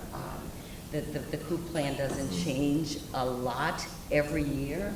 Technology changes, maybe internally, and we have equipment now where you can forward your phone extension directly to your cell phone. So we updated based on technology and feedback. So, So constantly evolving. it's a constantly evolving, I think, document. Maybe visiting in every year is not practical for everyone, but I think communication is key. We want to make sure that our staff is clear on what they need to do first and foremost. Go and take care of yourself and your family and your property and do whatever you need to do. And then we have, very comprehensive, detailed information and instruction to hopefully cover everything. But like I said, we learn something new every time. And sometimes it's one of these local floods, where you have people that can't get to work for a few days. We had one storm, I can't remember exactly which one it was, but the power was out for just a long time. And then if you don't have power, it takes away so much of your coop plan. It really does. I mean, we have plans to have a call-in every day. We have plans for emailing each other. But you also need to charge that equipment that you're going to use. So those are things that we learn every does everyone have a car charger? And do you know where it is if you have one that you can use if you run out of power? So we try to cover all that. So that makes it constantly evolving. And from your experience, I mean, taking years to develop these coops, what do you think are the two most important pieces of information that you have in your coop? Anyone want to jump in? Once again, I'm just going to add, I'm going to say this again, it's communication. We all need to understand what we're doing, how we're doing it. We are rest assured that our president and CEO is, making decisions with our senior team, as well as our board, and it's just critical communication, I think, is one of the most important pieces of making the coop plan work. So I'm not going to repeat things that you already said, but some of the things that I think are important to have are how you plan to start delivering services again. For us, like I said, we have a case management system which you can access from outside of the office, but our plan does tell people to print out a list of clients and their ticklers ahead of time. We also moved to using Google Calendars a few years ago, which I think is really helpful because you can access it from anywhere, and you can print it out if you really want to print it out. I don't think I've ever done that. And that's really helpful, and to tell people about taking files with you. I think I just happened to have a couple of files in my bag when I evacuated for Katrina, because I think I was supposed to be in court Monday, August 29th. And so thankfully I had those with me, and I was able to contact those clients and say, hey, there's no court. You can't get into the city, don't go to court. So that was good. And also just to have people fill out the form and be thinking about what their plan is for where they're going to go and how they're going to work if they need to evacuate. I think from my experience, part of this prior to coming into nonprofit, I worked for 22 years in higher education. And so this is student affairs, and so we had a lot of plans of what would happen in, with students potentially affecting that community. And with the whole COOP, active shooter, crisis counseling, whatever it is that you're providing, what I find is the most valuable piece is that you actually have something in writing, right, to train the people that are working for you and with you. Partly because in that time of a crisis, knowing that you have this plan and you've at least practiced it, that it's somewhere, really helps restore a lot of order during that time of upheaval, which can be very powerful, right? Not only for the employees, your volunteers, but especially for those folks that you are serving, will it continue to gain? Does that make sense? So I think that to me is the real, why do we need it? There are practical, everyday reasons why we need this. But the real impact is that it does provide that sense of, okay, there is a little bit of order and how we can quickly get back, on our feet. And it didn't occur to me, this is what's missing from my plan. It wasn't until after the 2016 floods. What is not in the plan, and I would strongly recommend, Emily, we can do this. In your coop, you need to have people be thinking about their own self-care plan. It is so easy in a disaster for us to forget that we need to take care of ourselves. And that to me is the critical missing piece, because everyone in this room by nature wants to help other people succeed, right? But we can only do that if we ourselves are in balance. And if I can also add, I think it's very important to have assigned tasks. Don't assume that someone else is doing it. Make sure that there are assigned tasks. Someone is responsible for payroll, for instance. That still needs to happen. Someone is responsible for getting re-entry placards. If you can't get back in the city, those placards become very important. Someone needs to be assigned that task. Someone needs to be assigned the task of communications and clear and concise and consistent communications that reaches the people that you need to reach. Messaging is also very important, especially if you're providing a service, so you want to get the message out. What people need to do to reach you, if they need to help you, if they want to make donations, if they want to make grants or anything. It's very important, I think, to have focused, assigned tasks, so that you're not assuming certain things are getting done. Absolutely. Know the volunteer organizations. Those are also very important to know, those volunteer organizations that are active in disaster. It's very important. I would assign that task to, have someone assigned to know that, because that becomes very critical when you're wanting to get things back up and running. Yeah. Well, I think we're about to take questions from the audience. I want to ask, when looking at the forms and looking at everything that's included in the plans or what should be included in a full plan, I think that we all sat together as a staff and thought, oh my gosh, that's a gap. We don't know where that is. We don't know who does that. Did you guys have any of those aha moments when you were developing the plan saying, oh my goodness, we have to get something in place, or find this, or get this kind of insurance, or anything like that? Well, I would say the realization that we didn't have anything to deal with our volunteers and law clerks was a pretty recent development. And so now we've built that into the orientation for those people, and we're putting it in the manual, and we also have we have a grant to work on developing a more holistic pro bono component, and so it's part of that as well. Any other ahas? Great, so we're going to take the opportunity now to get questions from the audience, and so we have limited mics, so I'm going to have to ask the panel if you don't mind moving the mic between each other. And so for questions, certainly you can address them to our panel, but we didn't have a chance to ask questions of Emily during the presentation, so you may also have questions for Emily.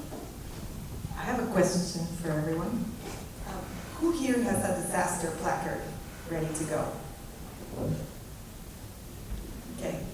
Who here knows what a disaster Re-entry placard. placard is? Sorry, Julie just corrected me. So, but that re-entry placard is critical, and there's different levels. I know that there's some for first responders and for organizations that come in to help out with lung and gut and debris removal and what have you.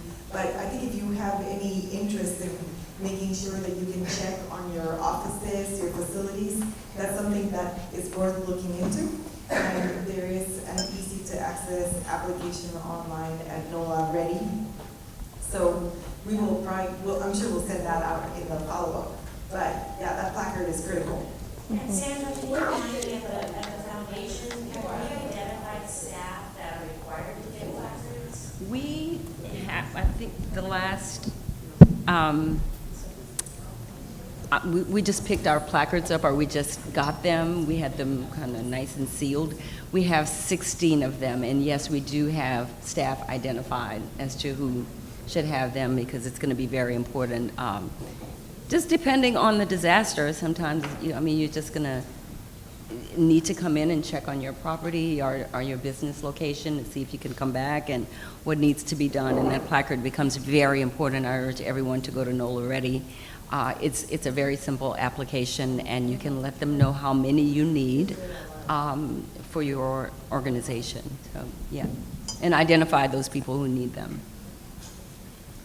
And I think that, Emily, do you want to also speak to the placard? Because one of the things that we heard from Colin during the hurricane tabletop is that the placard doesn't mean that you get to do whatever you want. Absolutely. So there's 3 tiers that they're organized into, and then the 4th tier is just everybody coming back into the city, and that helps make sure that everybody has all the resources that they need for what they need to do. And during the break, if you want to use my laptop, you can sign up for your placards now. Are the placards just into all these towns, or is it each parish have their own placard system? I can get the exact answer about that in a minute, but it is coordinated through multiple parishes. Any questions from the audience? If you want to raise your hand.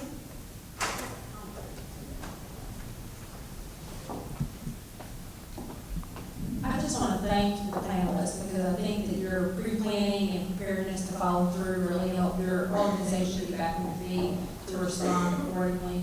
But I want to thank Chris in particular for actually mentioning all hazards, because we do concentrate a lot on emergency preparedness related from a natural disaster perspective, which I think, especially in the state of Louisiana, we're going to get those. But also you need to keep in mind pandemic issues that may come, like influenza.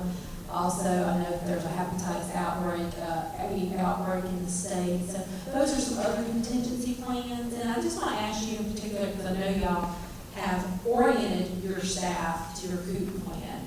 What training, like the NIMS training, which is required relative to FEMA about incident command, that actually puts all these structures in place, do you require that of your staff as well?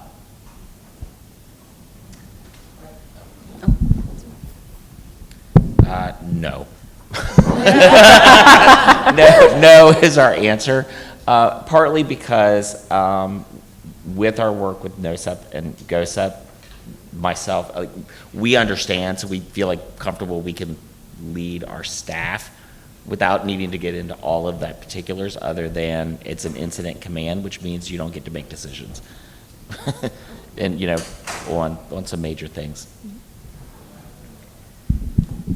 So we don't require staff to do any disaster training, but because we have been involved in disaster recovery from a legal side, we do have a lot of resources already available on Louisiana, probono.net, which is the professional user site. And so we have that for people to access when it's needed. And we should plan more frequent live ones, because people aren't always so great about going onto the internet and looking at these resources until they need it. It would be good to have people trained up ahead of time. And I will say, through the disasters that we've had, we have someone on staff who has become a disaster response expert. Unfortunately, we've had many incidences where we've had to respond, and respond rather quickly. We don't have any particular training for staff, but we do have people on our staff that are very well equipped to respond to disasters, not just locally, outside of the region as well. So. Just to add, Ruby, because I was speaking more just for hands-on with that, but I do think that from GOSEP, the NIMS training would be more appropriate for the local VOADs. I think that's where the power comes in. If organizations are going to be part of the local VOAD, that become a component of that training versus COAD or just, no, I'm good and I'll wait for the city. You know, the way that our services are offered, it's once the city population is returned, then we'll come back and then we will resume services. Does it make sense? Yeah. I have another question. Is there disaster employment law or something, where would nonprofits know to look in order to determine how to allow for staff to take time off? What staff can actually be required to do once a mandatory evacuation has been called? How does that work? Everybody's looking at the lawyer. I'm not aware of any body of law that applies specifically to employees in terms of disaster. I would say that we were very fortunate that SLS was great for its employees when Katrina happened. They continued to pay people even though two offices were completely shut down for over a month. I can't think of anything in particular that you need to do differently, but you do want to remember that your employees are people, and while we want to respond and help other people who are impacted by the disaster, there are going to be employees who will have lost their homes. I remember getting donations of clothing, and the Red Cross helped give people funds so that we could get our houses back, literally our houses back in order. I would say keep that in mind, that while we want to be there to help the community, you also need to look internally and do what you can to take care of your staff so that they can continue to function and come back and help other people. Thank you very much. That's very critical. That's critical because we, at one point, during Katrina, everyone was affected. Mm-hmm. Everyone lost their house pretty much that was on staff. And we had to be very, very conscious of just adding more pressure to, on top of that pot that's just totally boiling over already. So it's very critical that we keep our staff and employees in mind when we're wanting to move things along and get people back into the city and ready to go. We have to keep that in mind. It's very important. Mm-hmm. So thank you. So part of our emergency plan, we're linked to 211 that worked during Katrina because we never went down. We were able to forward our calls to the Center and Monroe Hall staff that evacuated there. We require a certain number of our full-time positions that part of their job description and requirement is if there's a disaster, they evacuate with us. They can take their family and pets, and we keep them on use with hotels where our different evacuation sites are that they would be housed in at that time. And that's our way of ensuring that we can continue to be able to fund vaccine calls. That's great. And Lavandra, is that like, how do you put that in the line item in the budget? Well, it's part of the reserve, but it's also our hope and usually our discussion with the United Ways that we get emergency reimbursement to keep it operating. And I mentioned that because I was just thinking, where does the finance come in this planning? And it would be important that there's a conversation about that. Great that you have a reserve, our data from needs scan that we've done before, many nonprofits don't have a reserve, but this is a great idea if you need to advocate for that among your board, that even just in a disaster, this could be a helpful tool. And that reserve has sometimes been an impediment in getting grant dollars that we've had to explain to the like we've got this money. But we have to be very clear in explaining that that can't be touched. That's for in case we have to evacuate this town and continue operation. Thank you. I know we have some questions here, but And one comment back here related to this, which is that it would be good to look into business interruption insurance and seeing what the coverage is, because some of that could play into the finance of it. Yeah, thank you for that. And I just want to point out that you may not have heard, Lavandra Docs is with ViaLink in 211, and Lano mentioned annually you probably want to update your information in that system. So while you're here this afternoon, I would encourage you to connect with Lavandra if you have any questions about 211. Hi, my name is Mary Williams. I'm with the Deep South Center for Environmental Justice, and this is more as it relates to exposure. Is there, this is for the city, is there a policy in place for return, once we are returning back to the city, to ensure that we're not exposed to, as we're going back to our office, that we're not exposed to contaminants or any resources to give to nonprofits regarding that? And also, secondly, this is something that we did a lot of environmental health and safety training after Katrina with volunteers. Is there a policy in place to ensure that the volunteers who are coming into the city, we know there are many, are trained to ensure that they are volunteering and not exposed to different contaminants remotely and everything as they are helping with recovery efforts? I don't have a full answer to that because I am a lead intern, but I do know that Connie has this guide, disaster manual, the disaster recovery manual, like going through just a lot of like practical step-by-step stuff having to do with mold remediation. And I know that there's a lot of resources that other people have, and that's something that Nolan Reddy really wants, well, me personally, really wants to have all of that stuff come together so it's easier to find.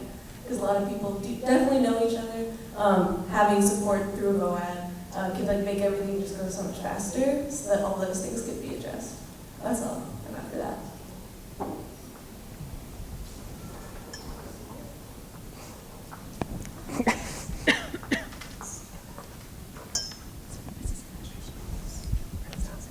Okay.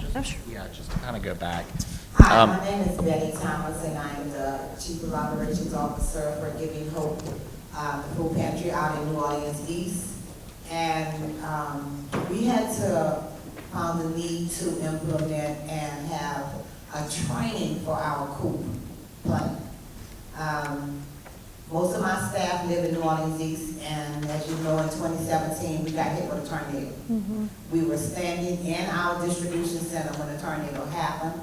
A lot of my staff lost their homes. So not only coming in and making sure we were there for recovery for people who were affected by the tornado, I had to consider my staff, because my staff was, including myself, we lived in New Orleans East, so we all were affected by the tornado. So not only implementing a coop plan after Katrina, we immediately found the need to implement it after the tornado. The people that we were helping, that were coming in, by the staff being affected, it limited the help that I had. So I had to depend on volunteers. My staff did come back in and help, and it also allowed them to get out of self and what they were going through and concentrate on what somebody else was going through, even though they were going through the same thing. So it was a training that we had to do. We found a necessity for it, because with some people not being available, the minute we came back for response, everybody that's employed with us needed to know the coop plan so that they could jump in where it was needed. Thank you. Hi, Hi, this isn't exactly a question, but I remember after Katrina, a big, huge issue was everybody, and I worked for NAMI, National Alliance on Mental Illness, but I didn't then, a big, huge issue was everybody's mental health, and I don't, I think that's something that needs to be addressed as part of a COOP plan. The people that, everybody was affected, and we don't even know to what extent, but my sister is with Red Cross and she goes to disaster areas. When they have a school shooting, they always have people come in and address PTSD, and I just think that that should be something that's part of everybody's plan, I guess. Thank you for sharing. And I will add, y'all, we had a comment from a person in the crowd that Small Business Administration is a resource for disaster recovery that they will sometimes reimburse after a federal disaster event is declared. So definitely note that for sure. Other questions from the audience? It's not a question, but add on to what you just said. In addition to small business, if your agency is defined as a critical agency for FEMA, that is also another way that Absolutely. Any other? Can you repeat that? I didn't hear it. if your agency is declared a critical agency through FEMA, then there's a possibility for FEMA and GOSEP you can recoup some of your losses. Possibly not financial losses, but losses to the building. All right, we still have time for other questions, or if you just have a best practice, like you have a section in your COOP or an activity you do with your COOP that you think might be beneficial for others to hear, or any lessons learned, we'd love to hear from you as well.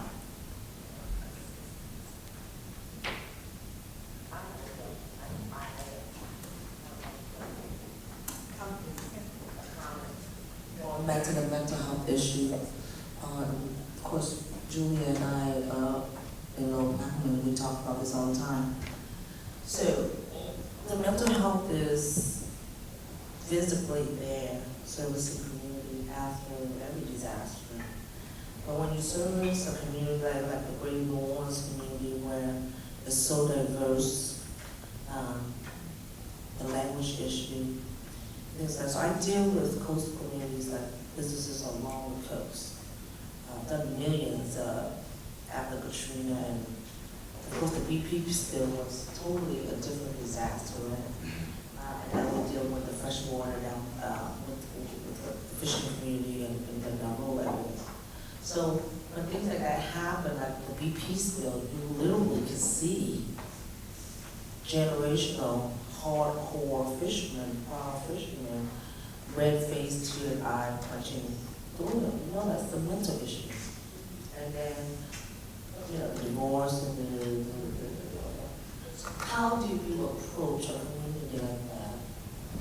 Engage and educate them properly, and then have a way to properly assist them when the language barrier is huge.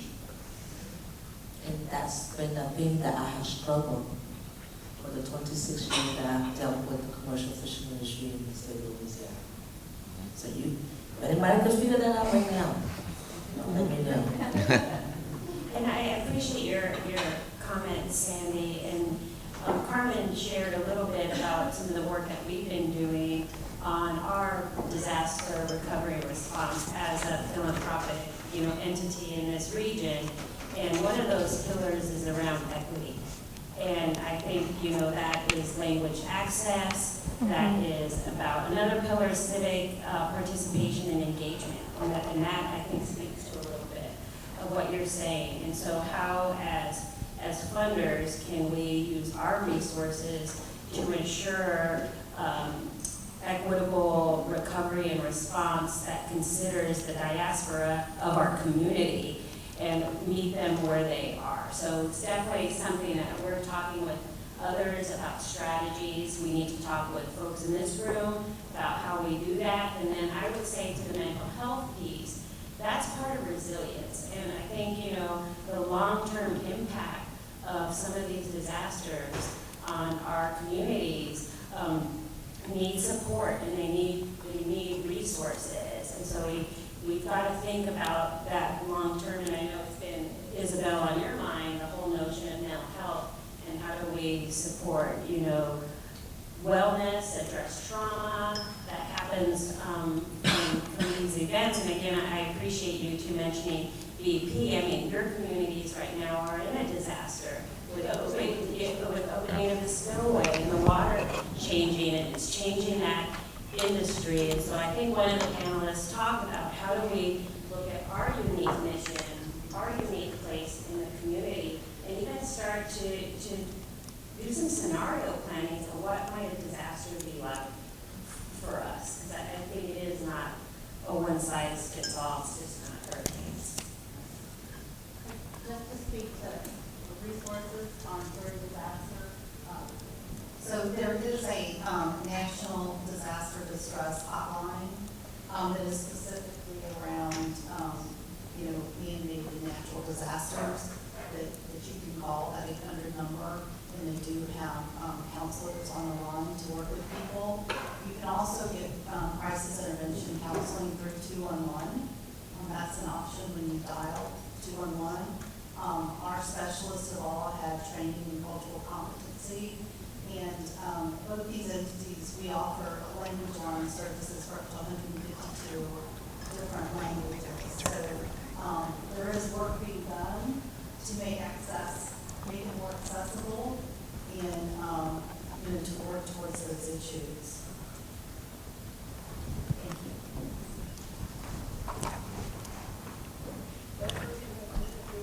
I just want to add to that.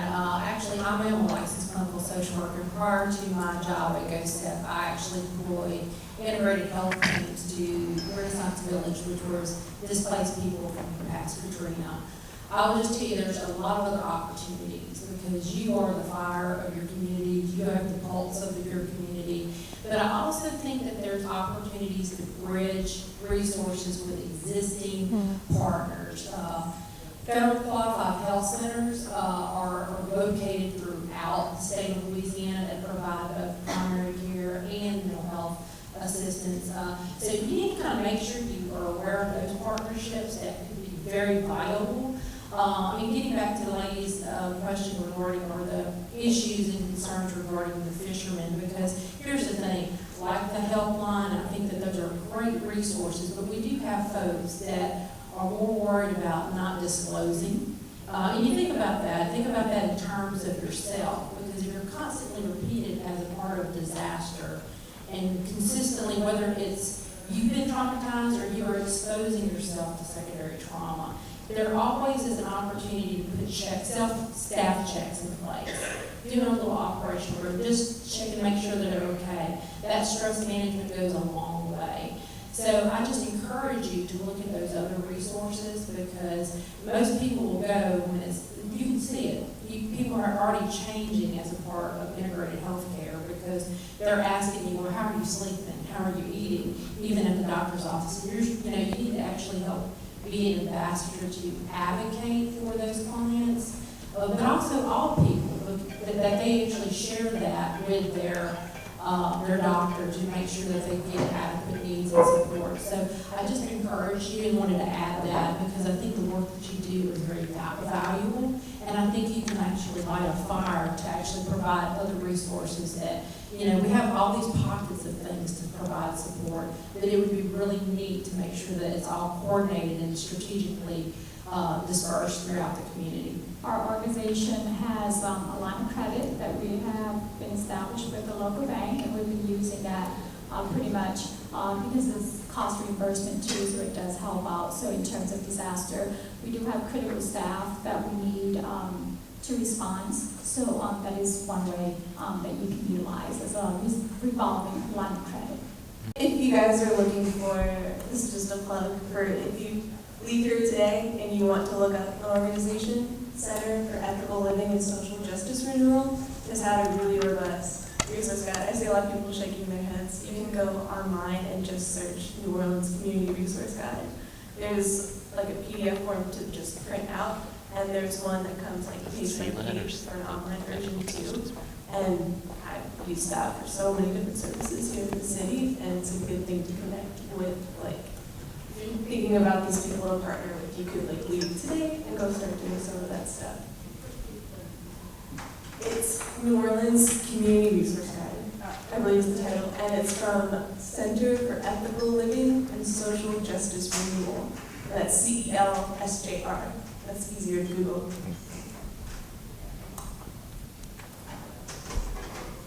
Great. Well, we have time for one more question or comment. I see our lunch is getting set up, but any burning questions or anything on your mind? Great resources and ideas to share with your colleagues here? This is what LANO does. We go out and we educate and we provide tools and resources in order to increase sustainability in the nonprofit sector. We try to be the backbone and make sure that if you have needs or you have education needs, anything like that, that we provide some sort of tool or resource to that to make sure that you have what you need to do your work.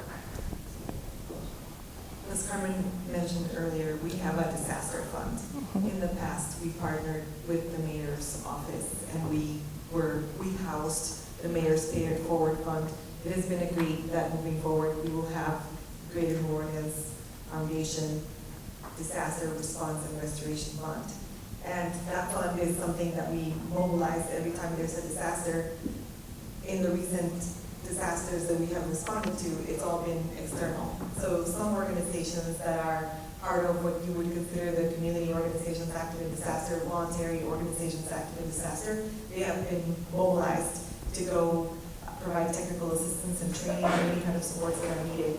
If a disaster hits here, which when we mobilized for the tornadoes, and I should say that every single disaster, we don't know what the response from donors will be. So it's always a matter of seeing what donors are interested in supporting, and we are trying to get ahead of that by educating them in terms of what we actually need to have in place, pre-positioned funds and funds that support organizations across the board that respond during disaster. But for the tornadoes, you remember that many schools were impacted, so that involved making grants to education organizations and other folks who were actually doing direct service to students and providing them with gift cards and other just support that they needed to make it through the disaster.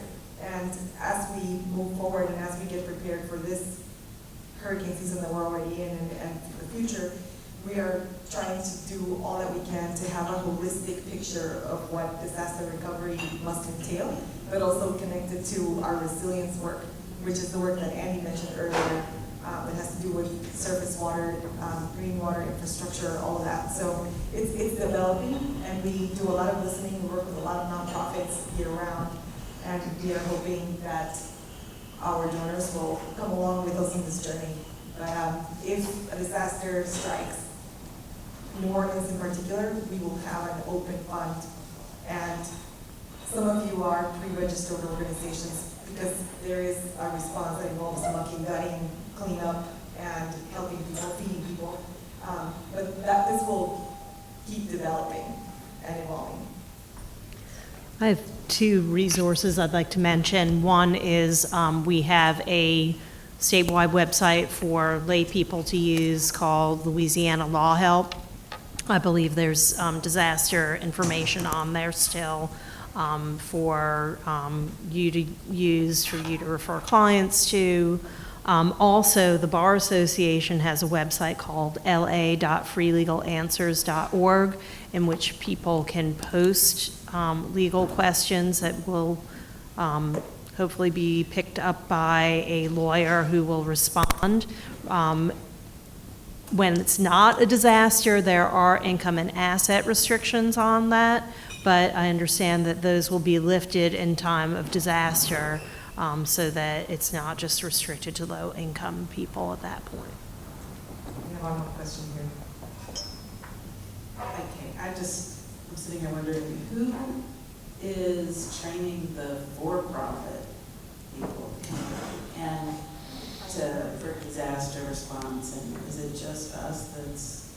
No, I probably believe the Small Business Administration is probably, and I mean, I think continuity operations were for-profit is likely mimics for a nonprofit, and we have got the donor piece, but I would say the SBA probably. Okay. I don't know if they're thinking about this like we are.